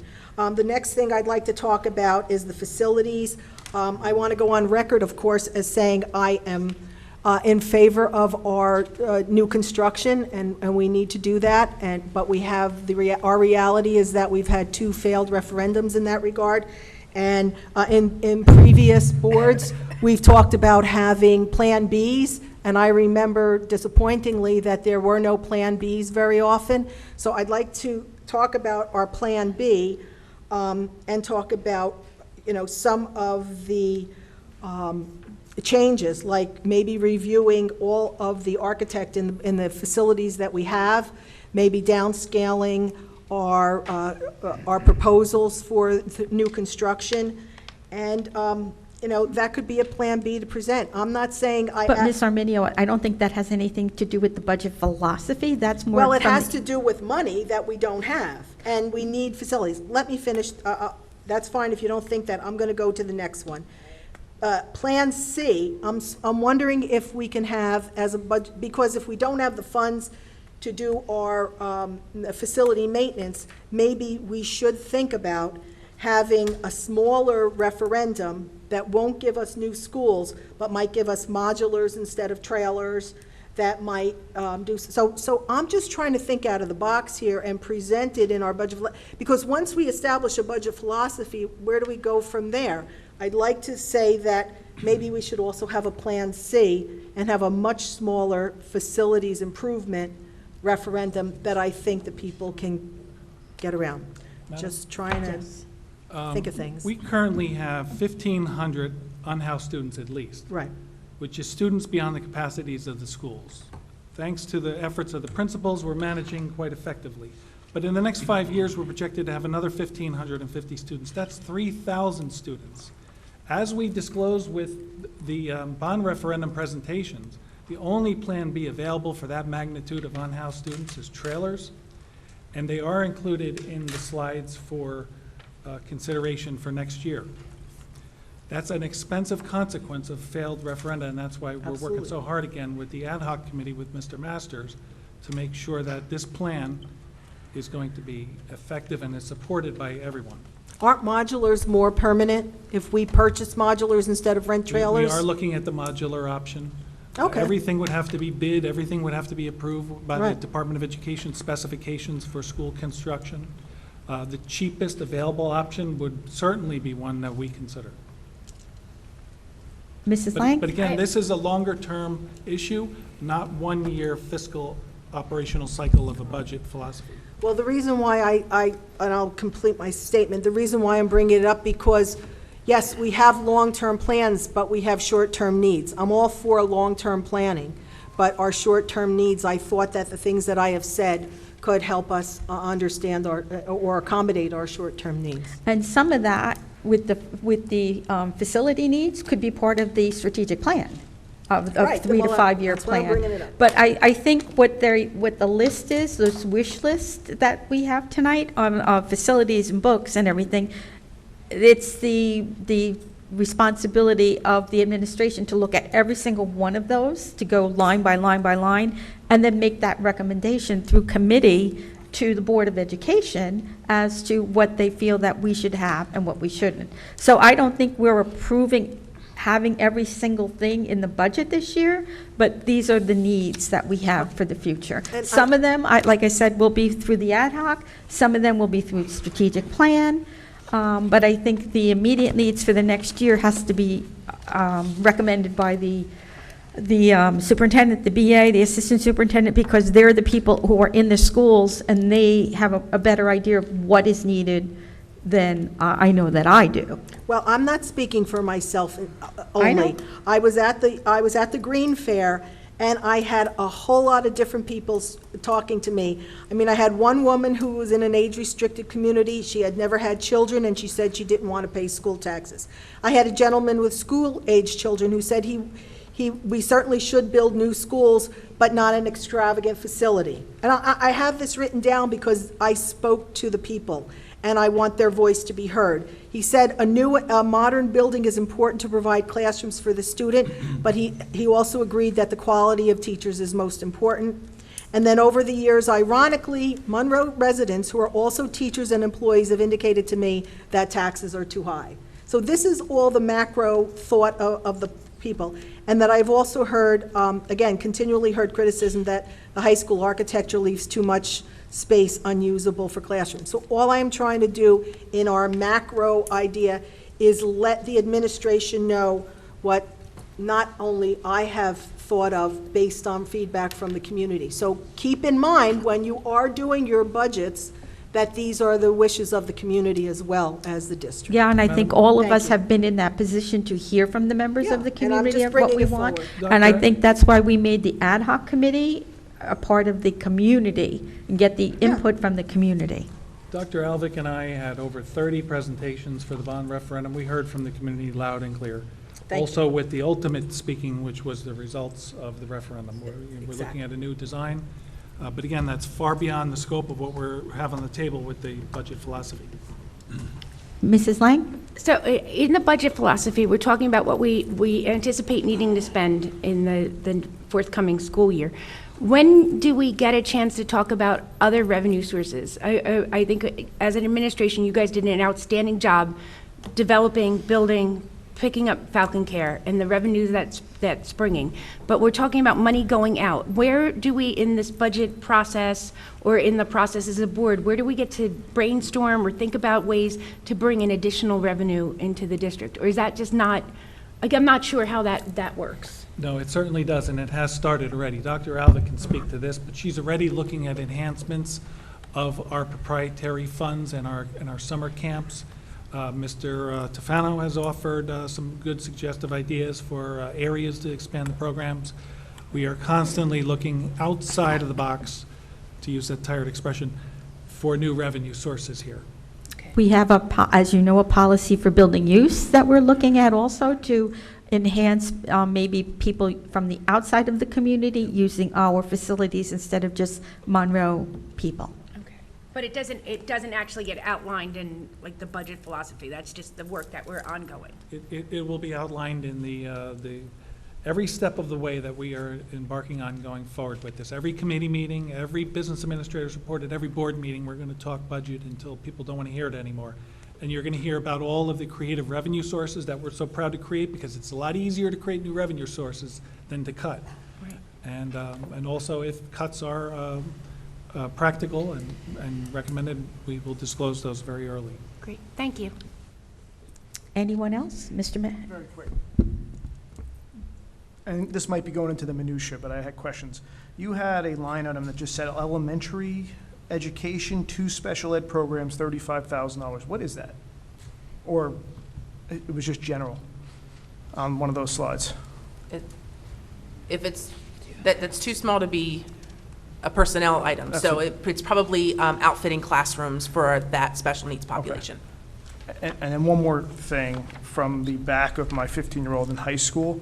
Why do we still have textbooks in the high school? Depends on the textbook and it depends on the class. There are some textbooks that we cannot get through ebooks. Okay. So we have to continue to do textbooks. That's something that's reviewed by the supervisors with the departments at the high school. And they decide on what would be the best way to deliver whatever information is being delivered to students. Can they make ebook a priority, or ebooks a We priority? have been making it a priority, but it really is what's best for whatever that program is. Okay, that was it. I'm not going to go through it, not the time. And I'd just like to let the public know that there'll be a lot of conversations in probably every committee that has to do with finance as we move on, whether it's transportation or curriculum, especially finance, buildings and grounds. These committees are open to the public, so you're welcome to come and listen to the debate and the discussions that we will be having, because I think every month from now on until the budget is the preliminary budget's due probably in March, so we'll be doing this until March. So they're open to the community, so please come and listen to the discussion. So if there's no further comment, I believe there's going to be a resolution read by Mr. Rutsky. I could do that. Good evening. As the Finance Chairman, I would like to make a motion that the Board of Ed establish and adopt a budget philosophy for the 2020-2021 school year, which tasks administration to prepare a budget that responsibly meets the demands of continuing significant student growth and facility needs, as well as program and service requirements, without exceeding the board's maximum spending authority, which would necessitate going out to a vote, while prioritizing the following items, subject to the restrictions presented by administration. 7 things. 1, construction projects to be recommended by administration on a priority basis. Curriculum recommendations to be recommended by administration. Salary and benefit increases at a conservative range due to their contingent status. Transportation recommendations recommended by administration. Number 5, to transfer $600,000 from the retained earnings of the Falcon Care Early Childhood Enrichment Proprietary Fund as an unrestricted revenue source, once again this year. Number 6, programs as recommended by administration. And last, administration will review existing non-mandated programs and services as deemed necessary, with eliminations as a possibility. So that's always the tough one. This action by the board will enable the board to fulfill its educational responsibility to district students in a thorough, efficient, and fiscally prudent manner, while concomitantly ensuring the maintenance of district resources and facilities. Is there a second? I'll second. Are you seconding? I'll second. Mr. Ryback seconded? Guess we've had comment, so we'll I just. do. Mr. Ryback seconded, Mr. Rutsky. So it does not talk about the cap. Are we going to cap, above cap? What are you recommending? To clarify, it says without exceeding the board's maximum spending authority, which is cap plus the use of banked cap. Okay. Anything more than that would necessitate a vote, and taking the measure And as a can you- second question can to you- the community.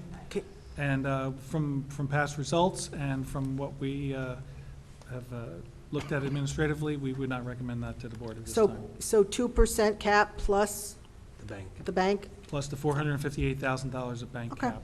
Just- All those resources are needed, all unforeseen revenues that we haven't identified yet as external revenue sources and grants are needed. I'm Everything under the satisfied with couch the is answer. needed this Thank you. year to meet the needs of this Okay. budget. Mr. Pelori, did you have a question? No, I just want to make a statement, especially the last bullet Mr. Rutsky read about the possible elimination of programs, which is a last resort. I think we have had not a very pleasant experience this year about some school busing cuts and things like that. If we are going to go through any of such things, I think we need to put a plan in place for the parents to choose an option rather than letting them know in the last minute. I think we made a mistake in that aspect, in my opinion. So would like to get a little bit more into the weeds before we start looking at cuts that would impact the students or the families.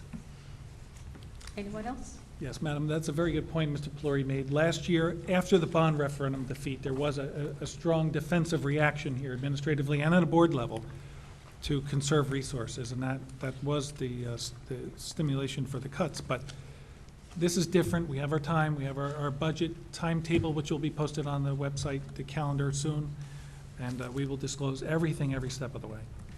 Thank you. Okay, roll call, Mr. Gorski. Mrs. Lang, Yes. Mr. Ryback. Yes. Mr. Tefano, Yes. Mr. Rutsky, Yes. Mr. Pelori, Yes. Mrs. Siegel, Yes. Mr. Masters. Yes. Mrs. Arminio. Yes. Mrs. DeMayo, Yes. Mrs. Koloponowicz. Yes. Madam Board President, motion establishing a board budget philosophy has passed unanimously, and Dr. Alvick, Dr. Lehman, and I appreciate the board's support. Thank you. Thank you. At this time, we'll go to committee reports. Are there committees that need to report this tonight? Because I know, I think next Monday, we have committee reports. Anyone? I have Ms. an Masters? quick ad hoc update. Okay. Quick. All right. So again, I'm just following up on some action items that the board had requested to the ad hoc committee. We are still reviewing, I know Mr. Lehman, or Dr. Lehman, sorry, I can't get that, is reviewing some of the numbers to make sure roughly the four proposals that we're looking at, or I should say ideas, would be viable. I had another committee member suggest adding one more, which was not to remove the 9th grade at all. We're going to review that at the next meeting as an additional proposal. I had another action item where a board member was asking me which proposals were part of the consideration. I can give the numbers quickly. It was 4, 7, 9, 12, 13, 14, 17, 21, 24 for a part, not really because it's duplicate, 27, 29, 30, 31, and 32. Those are in the meeting minutes in case you don't have your documentation. The other ideas, I know there's been some discussion about other ideas that the ad hoc should consider. We were tasked with addressing the unhoused unit, or the unhoused kids units, really, of 3,000 over 5 years. So most of the proposals or the ideas we pulled out had to do with those 3,000 unhoused students. We had other ideas come in. For example, we had one talking about donations or crowdfunding. Although it won't apply really to addressing the 3,000 unhoused students, we kept it in our, like a back burner of something we still could do on a smaller scale. So that was one. Split sessions was also still being discussed. Year-long school was not. That was removed. There was some confusion.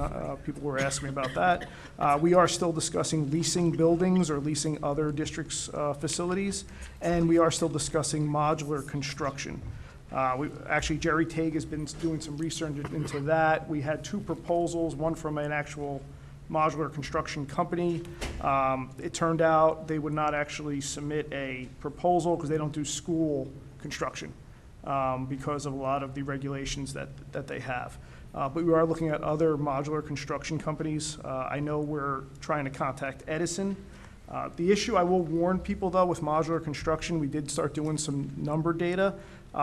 Usually, the biggest benefit of modular construction is the speed, right? Because you can be breaking ground and constructing your building at the same time instead of doing it sequentially. It's not usually not a dollar benefit. And if you look at, for example, what happened up in Edison, they added 20 classrooms at a cost of over $4 million for 20 classrooms. And that replaced 4 trailers. So again, it's the enormity of what we're trying to do here with our 3,000 unhoused students. But again, we're going to consider it. They are permanent modular classrooms are good. There's something called temporary modular classrooms, and I think they're just trailers. I think it's a fancy word to say trailers. So it is still being considered. I want to make sure everybody knows that. But again, we need to make sure that the money numbers make sense too. Do you have a date, do you have a date for the next Sorry, it is meeting? next week, the 14th. Yeah, I had to think about it. The 14th, yes, next week. Please come out. We're going to be discussing some of these things. 2 weeks, I think. Not next week is the 8th, I think? Oh, So it's Next 2 October weeks, 14th? sorry. Okay. But please come out. It's a public meeting. 7 o'clock? 7 o'clock, yes. Okay. Madam President, since we're talking about the ad hoc committee, I just want to express my displeasure is probably a strong statement, but lack of arranging for this workshop that we've been talking about. I think at a minimum at the next ad hoc meeting, we should establish a time frame where you would like to invite the public to share their thoughts. If not, maybe we should make a motion here to make sure that the ad hoc committee gets a date. I think we had been talking about that, and we want to break it down so that we have clear pictures of where we want to go, and then if they've completed the work that they have next Monday, two Mondays, then we will come up with a date to have the township Well, meeting. keep in mind that we need to give at least 3 weeks to 4 weeks for Yes. public to be able to attend it. And, we're already getting into the holiday season. We're already in October, so I'm really concerned that this is being pushed out as long as it's being, as far as it's being No, pushed we've out. had that conversation already. So we've always had the, I guess, mandate that we wouldn't have the public meeting just to have a public meeting, right? We wanted to make sure we had decisions made, or at least we've had our proposals reviewed and vetted. I could have a meeting tomorrow, and we won't have the numbers, and we won't know which proposals we're going to move forward, and it'll be of zero usage to the public or this board. So again, that's what I said at the last meeting, we want to make sure we know the committee knows what it's proposing before it proposes it. Well, And Lou, the again, whole we just had another committee member add a proposal. Okay. No, I perfectly understand it, but at the same time, it cannot be in its perpetuity that it keeps going on. We got to end this ad hoc committee at some point in time with a recommendation. Without a timeline, I don't think any one of us should work. So can we expect a date to be announced after your next meeting, at the next board meeting? I'll have to talk to the committee. Thank you. Okay, any other committees need to report?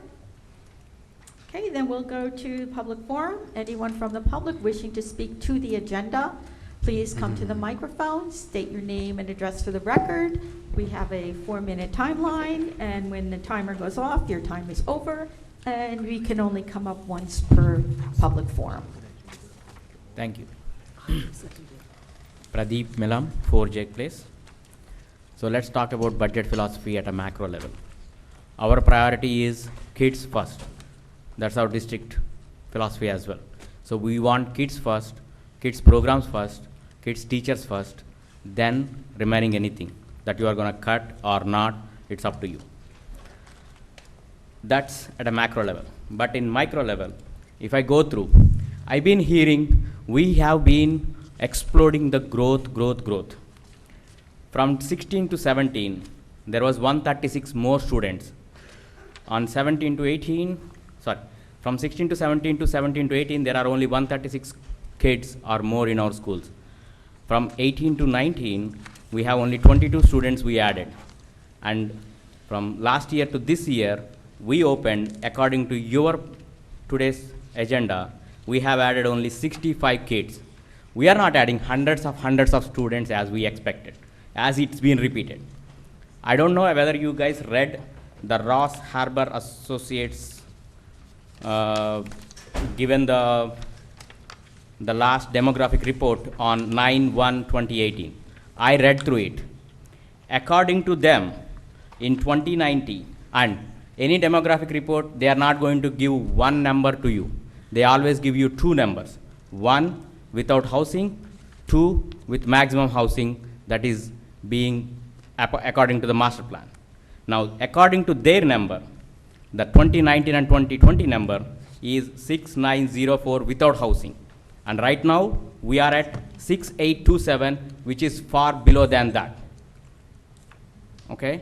And with the full housing, if at all full housing, and according to the demographer, it should be 7,341. We are nowhere near to that.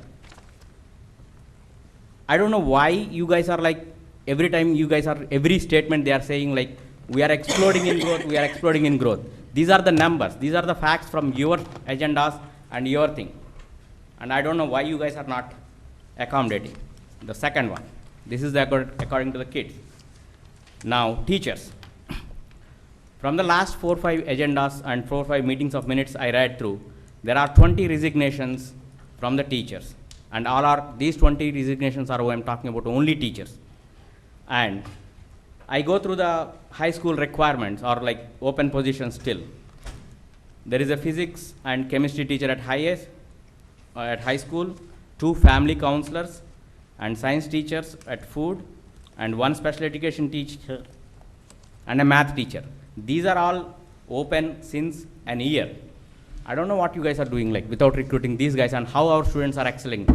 And what if you included or if you recruited these many teachers, and we might have in a better position. And there was a statement, 65 million is going towards the salaries. I agree. We are a big school district.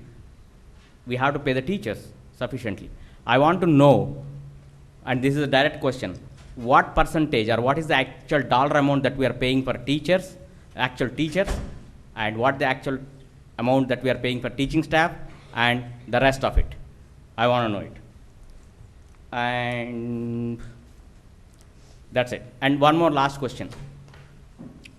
Mr. Masters is going to attend the ad hoc committee meetings as a BOE member or ad hoc committee chairman. I think it's a conflict of interest.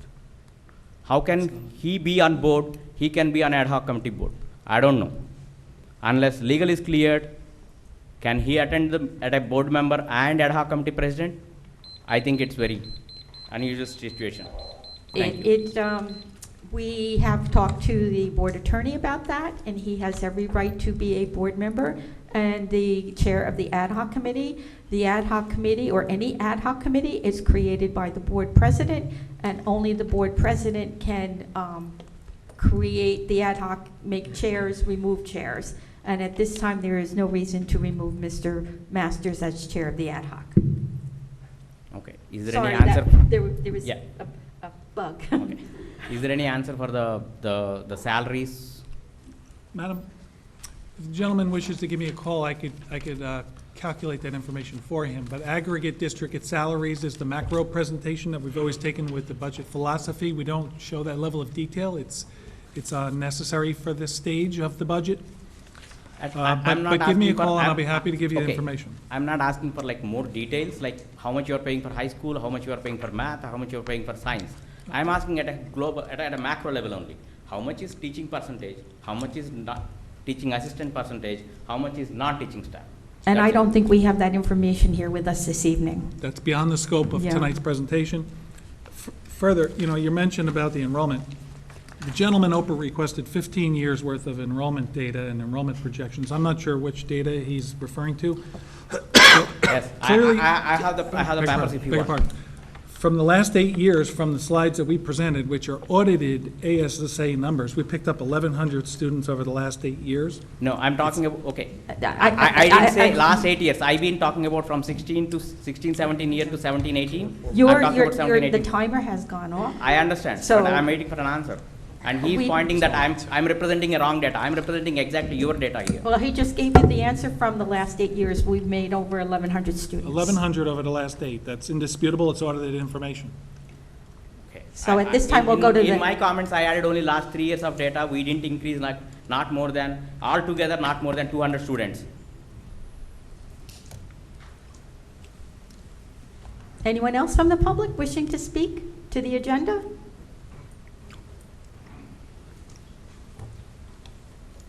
Prakash Parab, 33 Dana Drive. It's not political. I know we are struggling with the budget. I wish our mayor and the council people are here because it is our district issue. It is our district, it is our township issue, not a legislation issue. The growth and all we are facing, I wish they were there and I wish they watch the video and understand. My simple question is, more people are coming in the town, more houses are there. What is the revenue? Suppose 100 people are there, they are paying only 1,000 tax, we are 100,000. If we are 120 families, then 125,000. So my simple question is, what is the revenue coming in the town? From last year to this year, what is the revenue coming in? That's a simple question. Do you have that information? I cannot answer. It's not a simple question. How much revenue is coming into the town? I could speak to school district issues. Then that's what we want to know, because if the revenue is coming in and the government says, give back the money back to the taxpayers and you have only 2% cap, it doesn't add in.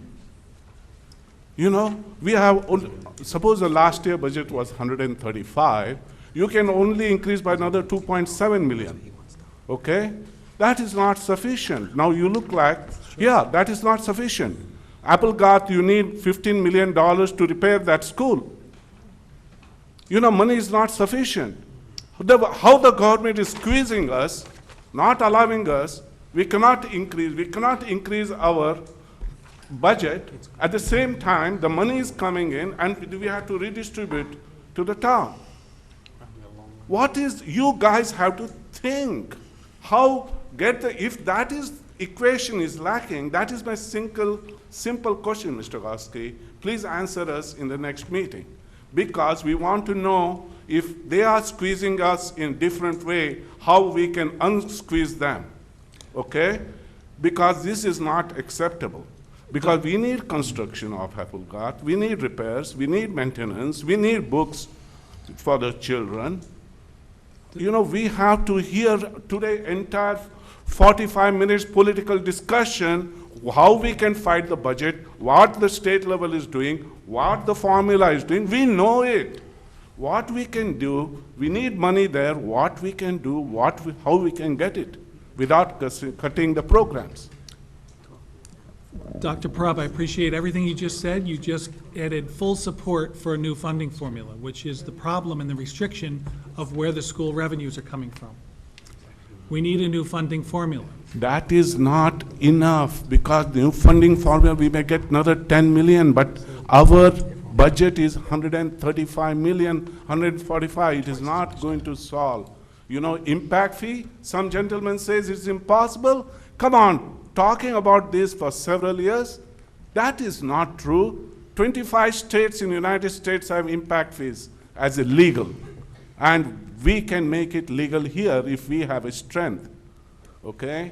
So I want to know, actually, Mr. Goski, in simple terms, if the revenue is coming and they are putting only 2% cap on you to increase the budget, okay? And they're telling that revenue is coming, give back money to the civilians, something is wrong. Something is wrong. I want to know. I can meet you. I want to discuss this. You're welcome to call me anytime. Yeah, I want to meet you in person and want to understand, and you can give it a simple way. We don't understand budgetary language, I tell you.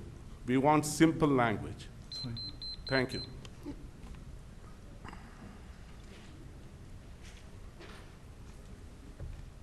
Good evening. Ira Nelson, 87 Crescent Way. Closer to the mic, sir. Ira Nelson, 87 Crescent Way. My question is this. Very interesting that you have a strategic action plan. But since I've been coming to these meetings, we've had 3 superintendents, 2 interim superintendents, various search committees. My understanding is we have a new high school principal, and I happen to have thought he did a good job. And I want to know how this ties in. What is going on with all of these folks coming and going? How does this tie in with our strategic plan? You can have all the plans that you want, but if we don't have retention of key people, let alone of regular teaching staff, what are we left with? Plans?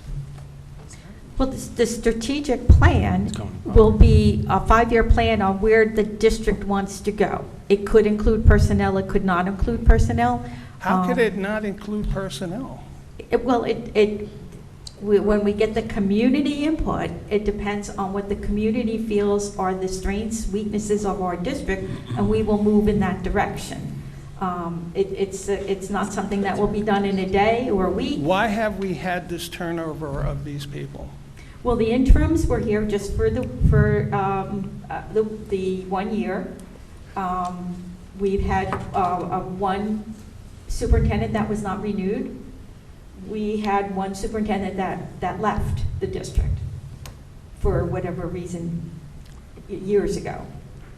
So we had one, then we had an interim, then we had another one who was not renewed by the Board of Education, and then we had an interim, and then we did a superintendent search last year, and the board decided to go and appoint Dr. Alvick to that position. If you find that acceptable, that's great. On my end, I certainly don't. When you have key people in positions and they are doing a satisfactory job, I mean, I've worked in industry. You start losing people, you start having turnover, with your key people, with teaching staff, that hurts, that affects you adversely. There is no way that there's anything positive going on when these kinds of things happen. Sometimes sitting here, you have to wonder if there's any kind of hostile environment between the folks up here and the administrative staff that's out there. I mean, I don't know. I'm not close to it at all. But just judging it, just sitting here and seeing the results and the activity in terms of what's been going on, I mean, I don't know what kind of conclusions you can have. But certainly, it's a very, very negative thing. And it's a reflection, really, on the folks sitting here that this thing keeps happening. Let's hope it doesn't happen again in the future. Thank you.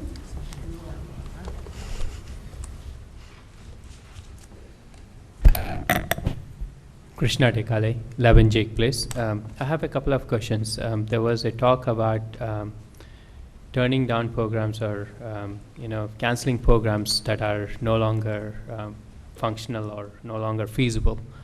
Do we have a criteria for, for each of the programs, do we have a success criteria, a failure criteria? What constitutes a success criteria? What constitutes a failure criteria? Dr. Almick, I could probably answer that question because I know we go through the course of studies and all the activities that we do every year to see what's working and what's not working, but she can explain that a little bit better than I'm not sure what programs you mean. We have so many different types So of programs for each in our of these district. programs, when we set up a program, are we saying, hey, we're, for example, photography was one that I can pick up. That happened, we only ran for a year. When we start off photography, there was a particular reason why we started off, and then when you do that special programs, right? I mean, technically there should have been a success criteria. How can we call that program as being successful, and under what circumstances can we call this program a Do you failure? mean classes? I think he means clubs. Clubs. Or clubs. Or any programs, right? Yeah, that's what I'm confused about. Do you mean classes? Do you mean clubs? Do you mean sports? Clubs. Right, So at the high school or at the middle school? at both. Because it's different at each level. But do you have the success and failure criteria? Yes. Okay. Absolutely. Mr. Colella comes to the curriculum committee every year at the high school, and he shares the data of the clubs and the attendance of the clubs. He visits every club at the high school. So there's an ongoing process at the high school. At the middle school, they actually survey the students each year to see what clubs would be, and the teachers to see what clubs would be offered at that level. Okay, and who would I have to reach out to get that information? To get what information? Information about the clubs. What kind of information? That's what I'm asking. The success failure criteria and what kind of At clubs. So if you should reach out to either school's administration. Okay. And then on the macro level, you're talking about $20 million on construction projects, right? Did the board or the administration ever consider going out with a smaller referendum to handle this construction? I think that's the process that we're going through now with the ad hoc committee to find a plan that we could go out for, that is something that the residents of Monroe could support and is fiscally responsible to everybody. So isn't that a scope creep? Because the way ad hoc committee was established was to handle the unhoused students, quote unquote. But now we're saying that we are also adding in to see if we can go in with the smaller referendum for it. Well, we're trying to come up with a plan, which could be modular or something that is less costly than the plans we've had in the past, that will house the 3,000 unhoused students that we expect to have within the next 5 years. Okay, and about the unhoused students, the question that I want to have is the unhoused students, how are you calculating it? Are you calculating it on the day the school was opened or after the smaller constructions were done to handle this? So each of the school, when it opened up, had a particular floor plan. Now you're repurposed some of the rooms. We've made the rooms smaller and all that. So are you looking at the newer constructions when you're calculating the unhoused students?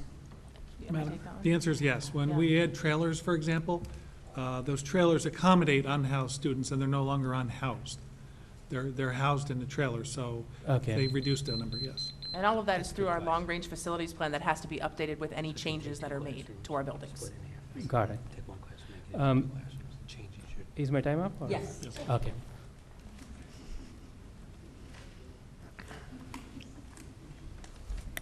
Chrissy Skirby, 21 Preakness Drive. We sit here tonight and we talk about a budget philosophy. In order to move ahead and develop a budget, we need to reflect on what we did this past year when we said we didn't have any money. We found money to give the business administrator a raise, making him one of the highest paid BAs in the county. We found money to hire a superintendent with a contract that increases the salary each year. We found money to hire an assistant superintendent with a competitive salary. We found money for all of this. That's why I'm confident that when the teacher contract negotiations begin this year, we will find the money to pay our teaching staff what they deserve. Our teachers are some of the lowest paid in the county, while we find the money to keep our administrative salaries at the top range. We continue in Monroe to see high-quality teachers leave for other positions in other districts for more money. We cannot allow this to continue. We need to retain the exceptional staff we have. This is what makes us a great district. I'm also confident you can find the money to keep all the programs and services for our students that are offered. That is paramount here. Excellent staff and wonderful programs equals success for our students. Anything less is unacceptable.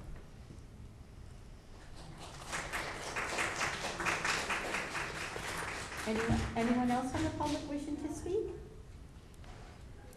to the agenda?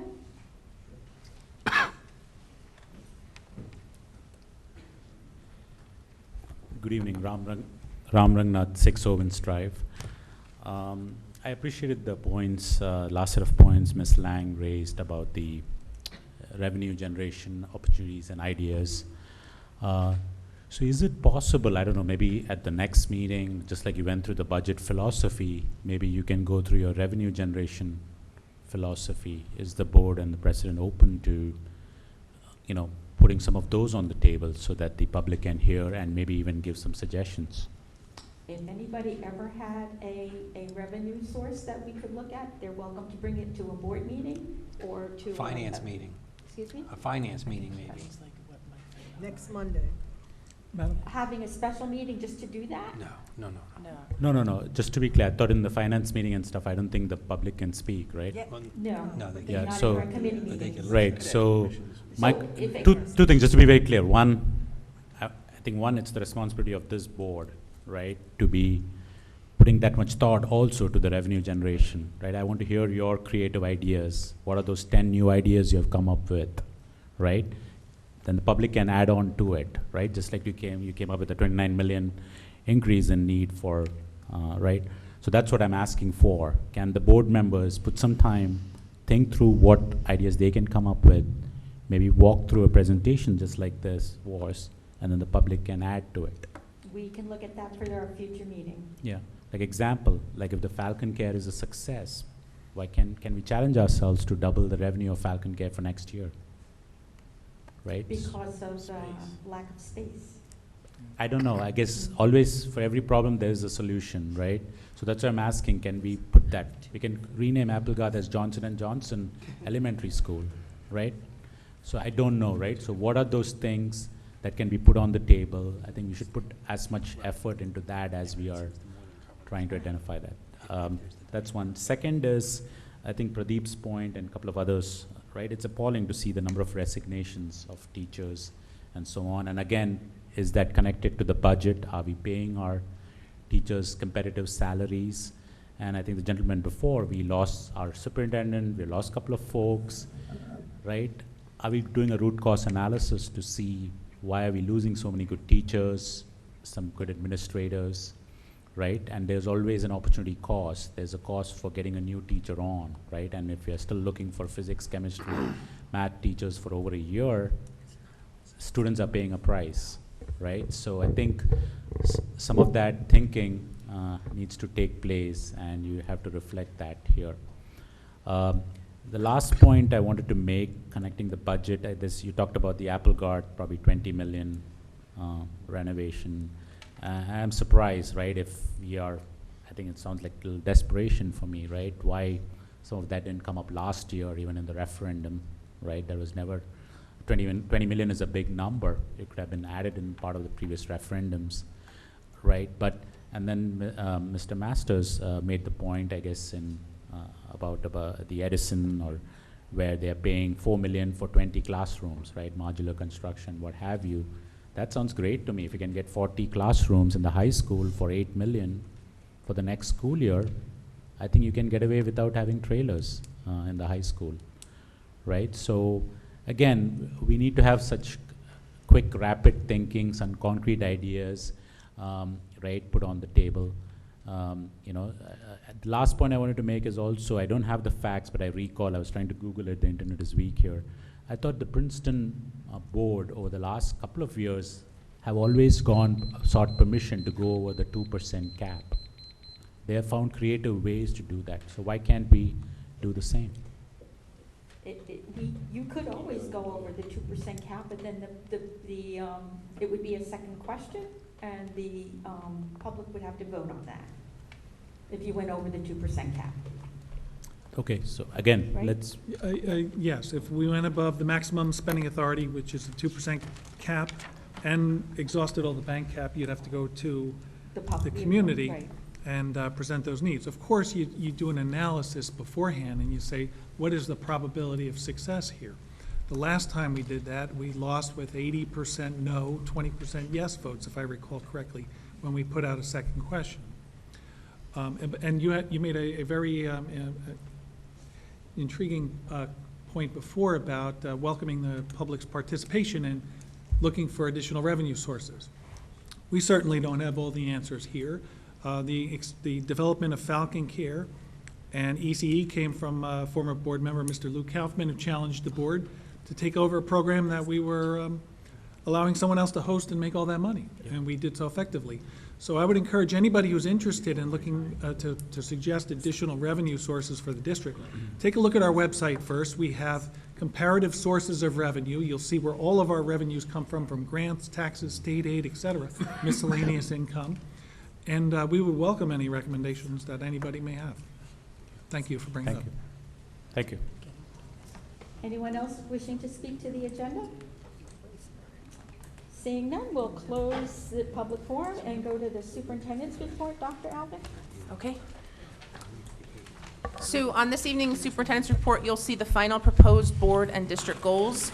Each member also has a copy of them in front of you. And I've also provided with you the action plan for the district goals. Just a brief update on those goals already. The whole child committee actually met last week. It was such an exciting day. We had over 75 staff members who are interested in being on the committee this year, and they are working.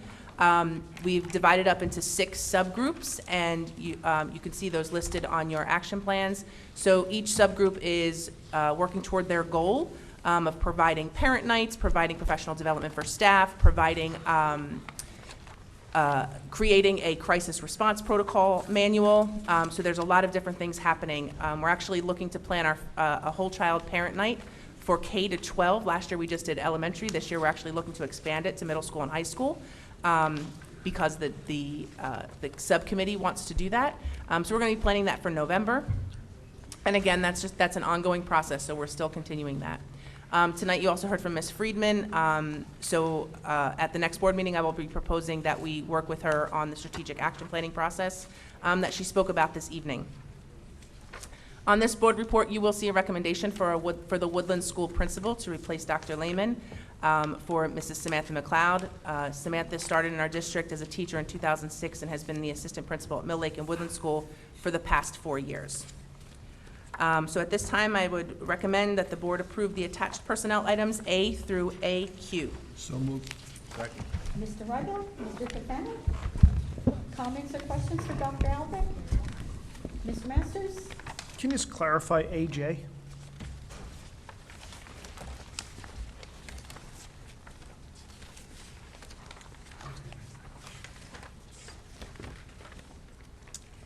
AJ, so we approved the tag teachers at the middle school, but what we found is due to the enrollment, we have to lower the number. So instead of just saying we're just cutting certain teachers, we're going to repost those positions.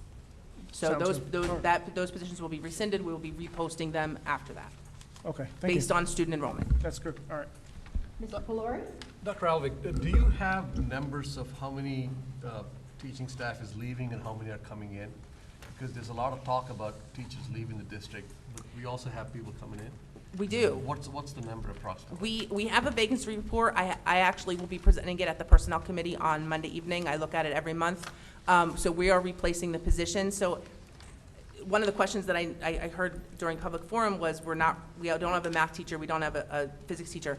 Those positions, we've never had those teachers. We used 17% to cover those courses. So it's not that the teacher left and we couldn't replace them. That's why we use the 17%. We are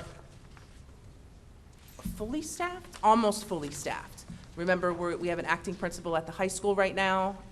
We did not replace his position because we knew it was a temporary position. We're in the process of a search for a high school principal, so we don't have that. There are a couple of positions that are open because people are leaving. We hold them their 60 days and then they go. We also do exit surveys for every single staff member who's leaving. They're not all leaving for higher paying teaching jobs. Many of them are leaving for other administrative positions in the state, and others are leaving to go out of state. Thank you. Mr. Ryback? I'd just like to congratulate Ms. McLeod on this new position. Hopefully we'll vote in favor of it. And Maybe know we that. should thank her later. I just was kind of excited because I got to know her over the years, and I personally feel that she's absolutely the right choice for this job. Anyone else? Then we will have a roll call, Mr. Gorski.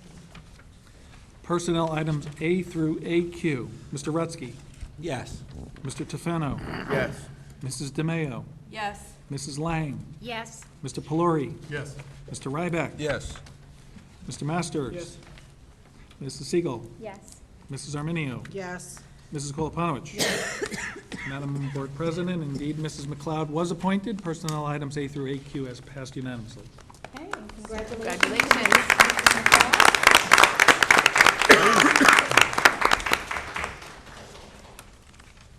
And we'll go on to board action items. Madam President, it's recommended that the board approve the attached board action items A through N as in Nancy. So moved. Second. Mr. Pelori, Mr. Tefano, again, comments or questions for Dr. Alvin? Seeing none, we'll have a roll call. Mrs. DeMayo. Yes. Mrs. Lang. Yes. Mrs. Arminio. Yes. Mrs. Siegel. Yes. Mr. Tefano. Yes. Mr. Ryback. Yes. Mr. Rutsky. Yes. Mr. Masters. Yes, I'm sorry. Thank you, sir.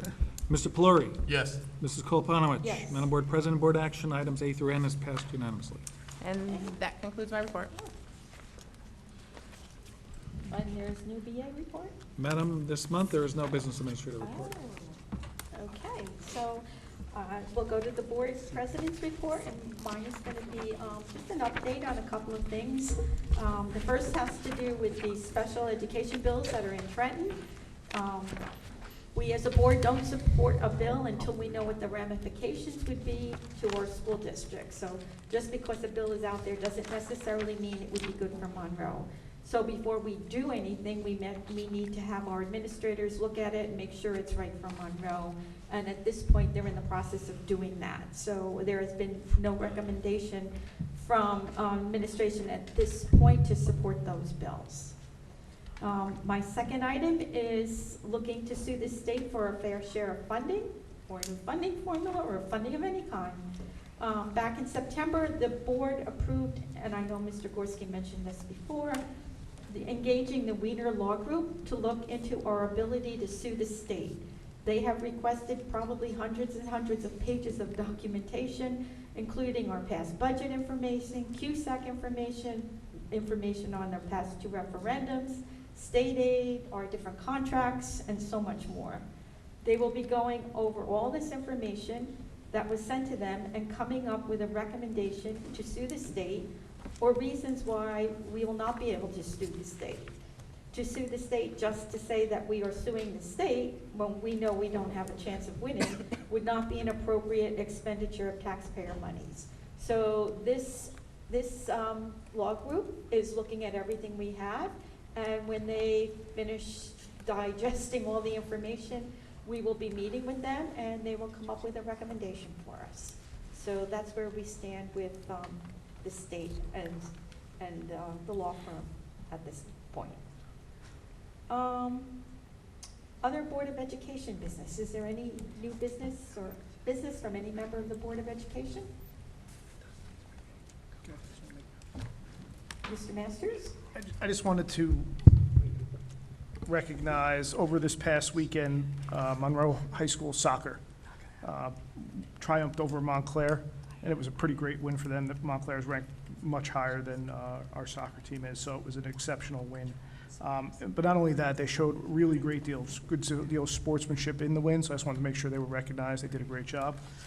Also on Saturday, the high school marching band and the color guard, not the twirlers, I learned my lesson by calling them twirlers, took first place in their first competition, so they did a really good job. That was at South Brunswick. It was pretty hot that day too, so they really did a great job. So I just wanted to make sure we recognize them. Thank you. Anyone else? Okay, so we're back to public forum. Anyone from the public wishing to speak, please come to the microphone, state your name and address for the record, and we will adhere to the same things we've always adhered to. Prakash Parab, 33 Dana Drive. You talked about the special education bills.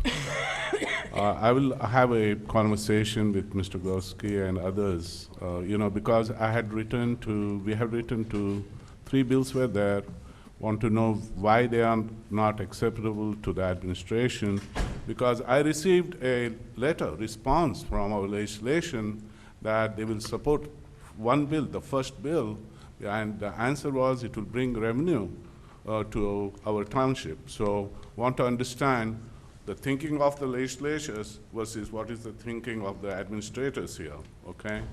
So that is important. Another one thing is, when we formed the ad hoc committee, okay, we were not told that you are going to select people who have no bias, okay? And then you selected people who had no bias according to your presentation 2 or 3 months back, okay? Now you are going to have new strategic planning team, okay? And you need 100 of people. Again, don't tell us that we are selecting people who have no clue, okay? We come here for every meeting and stay here till 10 o'clock because we have interest in our school to go in a positive direction. And you didn't even select me for that. That's okay. But you said, I took the language that you have selected people who don't have bias. Either way. But there are people, I need not to name them, on the ad hoc committee who have view. So what is the answer? Tell me. The ad hoc committee, you said, you gave a statement. When you finished, when the ad hoc committee was formed, you said that, President, you said that you selected the people which you have, there is no bias. And are you satisfied that the people who are on the ad hoc committee don't have any bias? I am confident in the committee to do the job that they were asked to do. I'm not and asked. I never used the word biased, and the committee was chosen by 2 members of the Board of Education and 5 members of the administration who went over each and every application that came in. I think we will get what statement you gave. We'll go over the statement. The taping is there, the videos we can go back. I have my statements. Yeah. So let us go and make sure that what you said after the selection of the ad hoc committee, and you are following those, okay? That's the question, okay? Yeah. So anyway, The strategic plan, any person can join that strategic plan. There will be we will not be leaving anybody off the strategic plan. Anybody who wishes to be a part of that will be a part of that strategic plan. Thank you. This is on the tape, and hope that will be the case, and I'll respect that, okay? I'll respect that if you follow that, okay? Another one thing, on the impact fees, you all found a resolution, there is a bill on the impact fee in the legislation today. There is a bill sitting in, and it was introduced last year.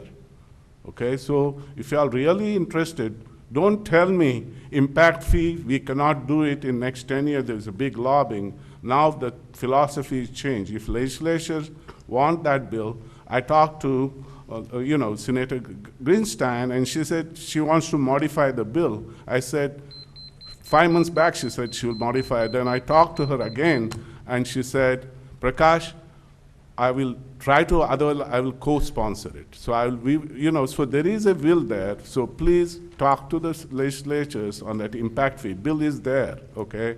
And we can push it. Now, the public backing is there, public heart is there. We can do that. We did approve a resolution to Thank you. to do that. Yeah, thank you. I know that. Thank you very much. Thank you.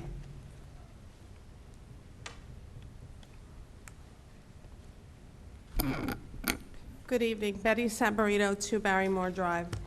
I want to address events that occurred at the last Board of Ed meeting, and it is unfortunate what is currently going on with our board. As board members, you serve the public, and as such, as you very well know, you're subject to being scrutinized and criticized. That's part of the position of serving the public.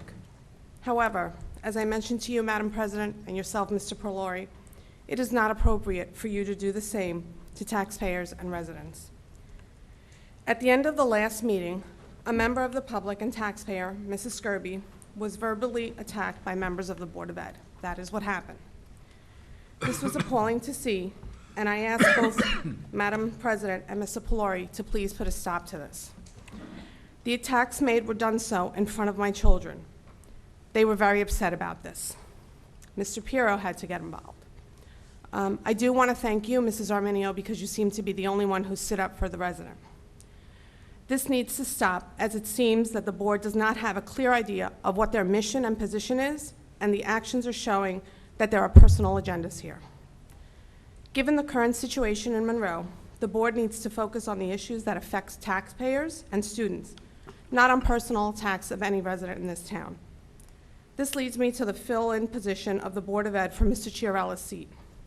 I came up at the last meeting to voice my disappointment at not being interviewed, and mentioned that it was concerning to me that my application wasn't received and that the only candidate that would be interviewed was a candidate that had already been endorsed for the upcoming election by several board members. That was the essence of my statement.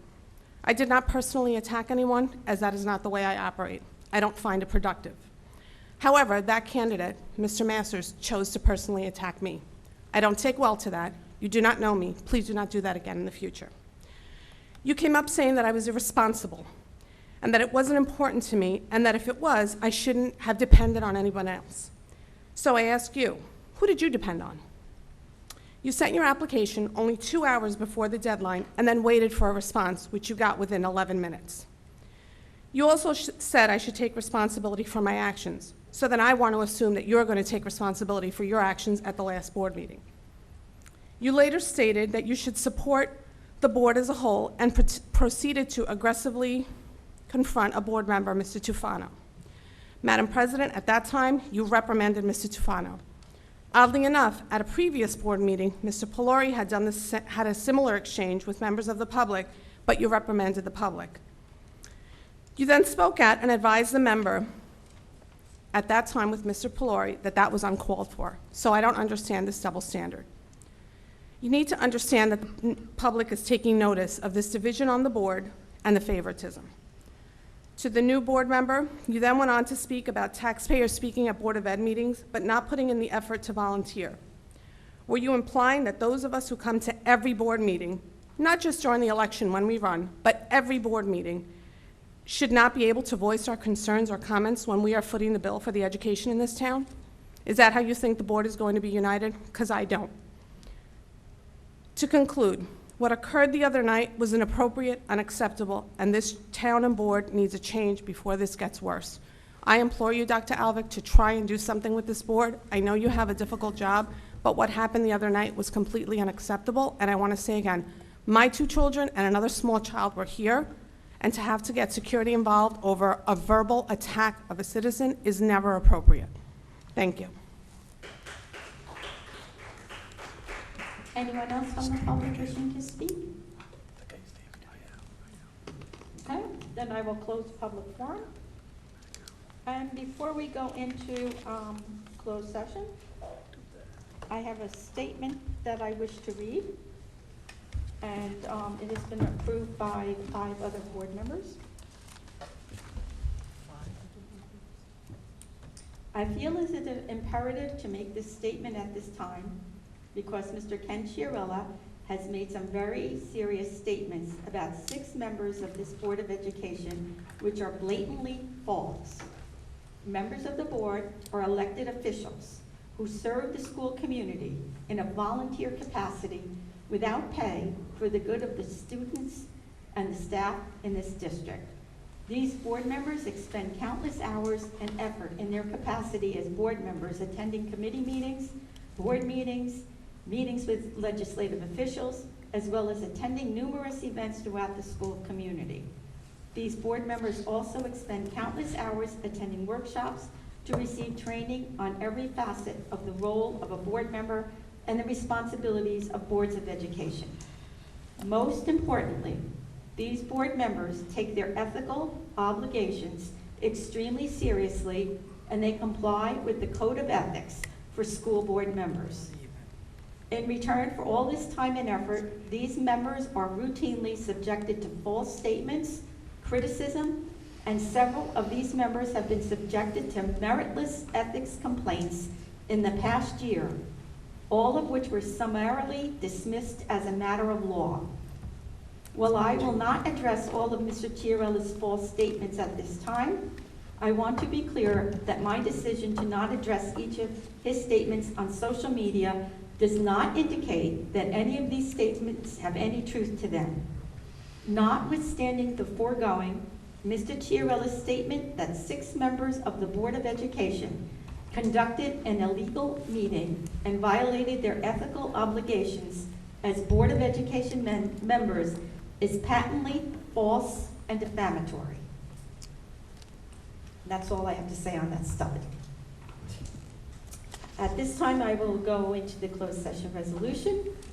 Be it resolved that the Board of Education of the Township of Monroe hereby moves to go into closed session in accordance with the Sunshine Law, Chapter 231 of the Public Laws of 1975, NJSA 10:4-6 through 10:4-21, to discuss the following subjects: harassment, intimidation, and bullying. Following closed session, action may be taken. The discussion conducted in closed session can be disclosed to the public at such time as the need for confidentiality no longer exists. Second. Motion? Yes. Second. Mr. Ryback, Mrs. Lang, all in favor? Aye. Opposed? So we should be in 10 minutes at the most. Okay, at this time, the board is back in public session. And seeing no one in the public to respond to the public forum for closed session. Our next scheduled Board of Education meeting will be scheduled for October 16, 2019, 7:00 p.m. at the Monroe Township High School. Motion to adjourn. So moved. So moved. Mr. Ryback, Mrs. Lang, all in favor? Aye. Opposed? Then at this time, the meeting is adjourned.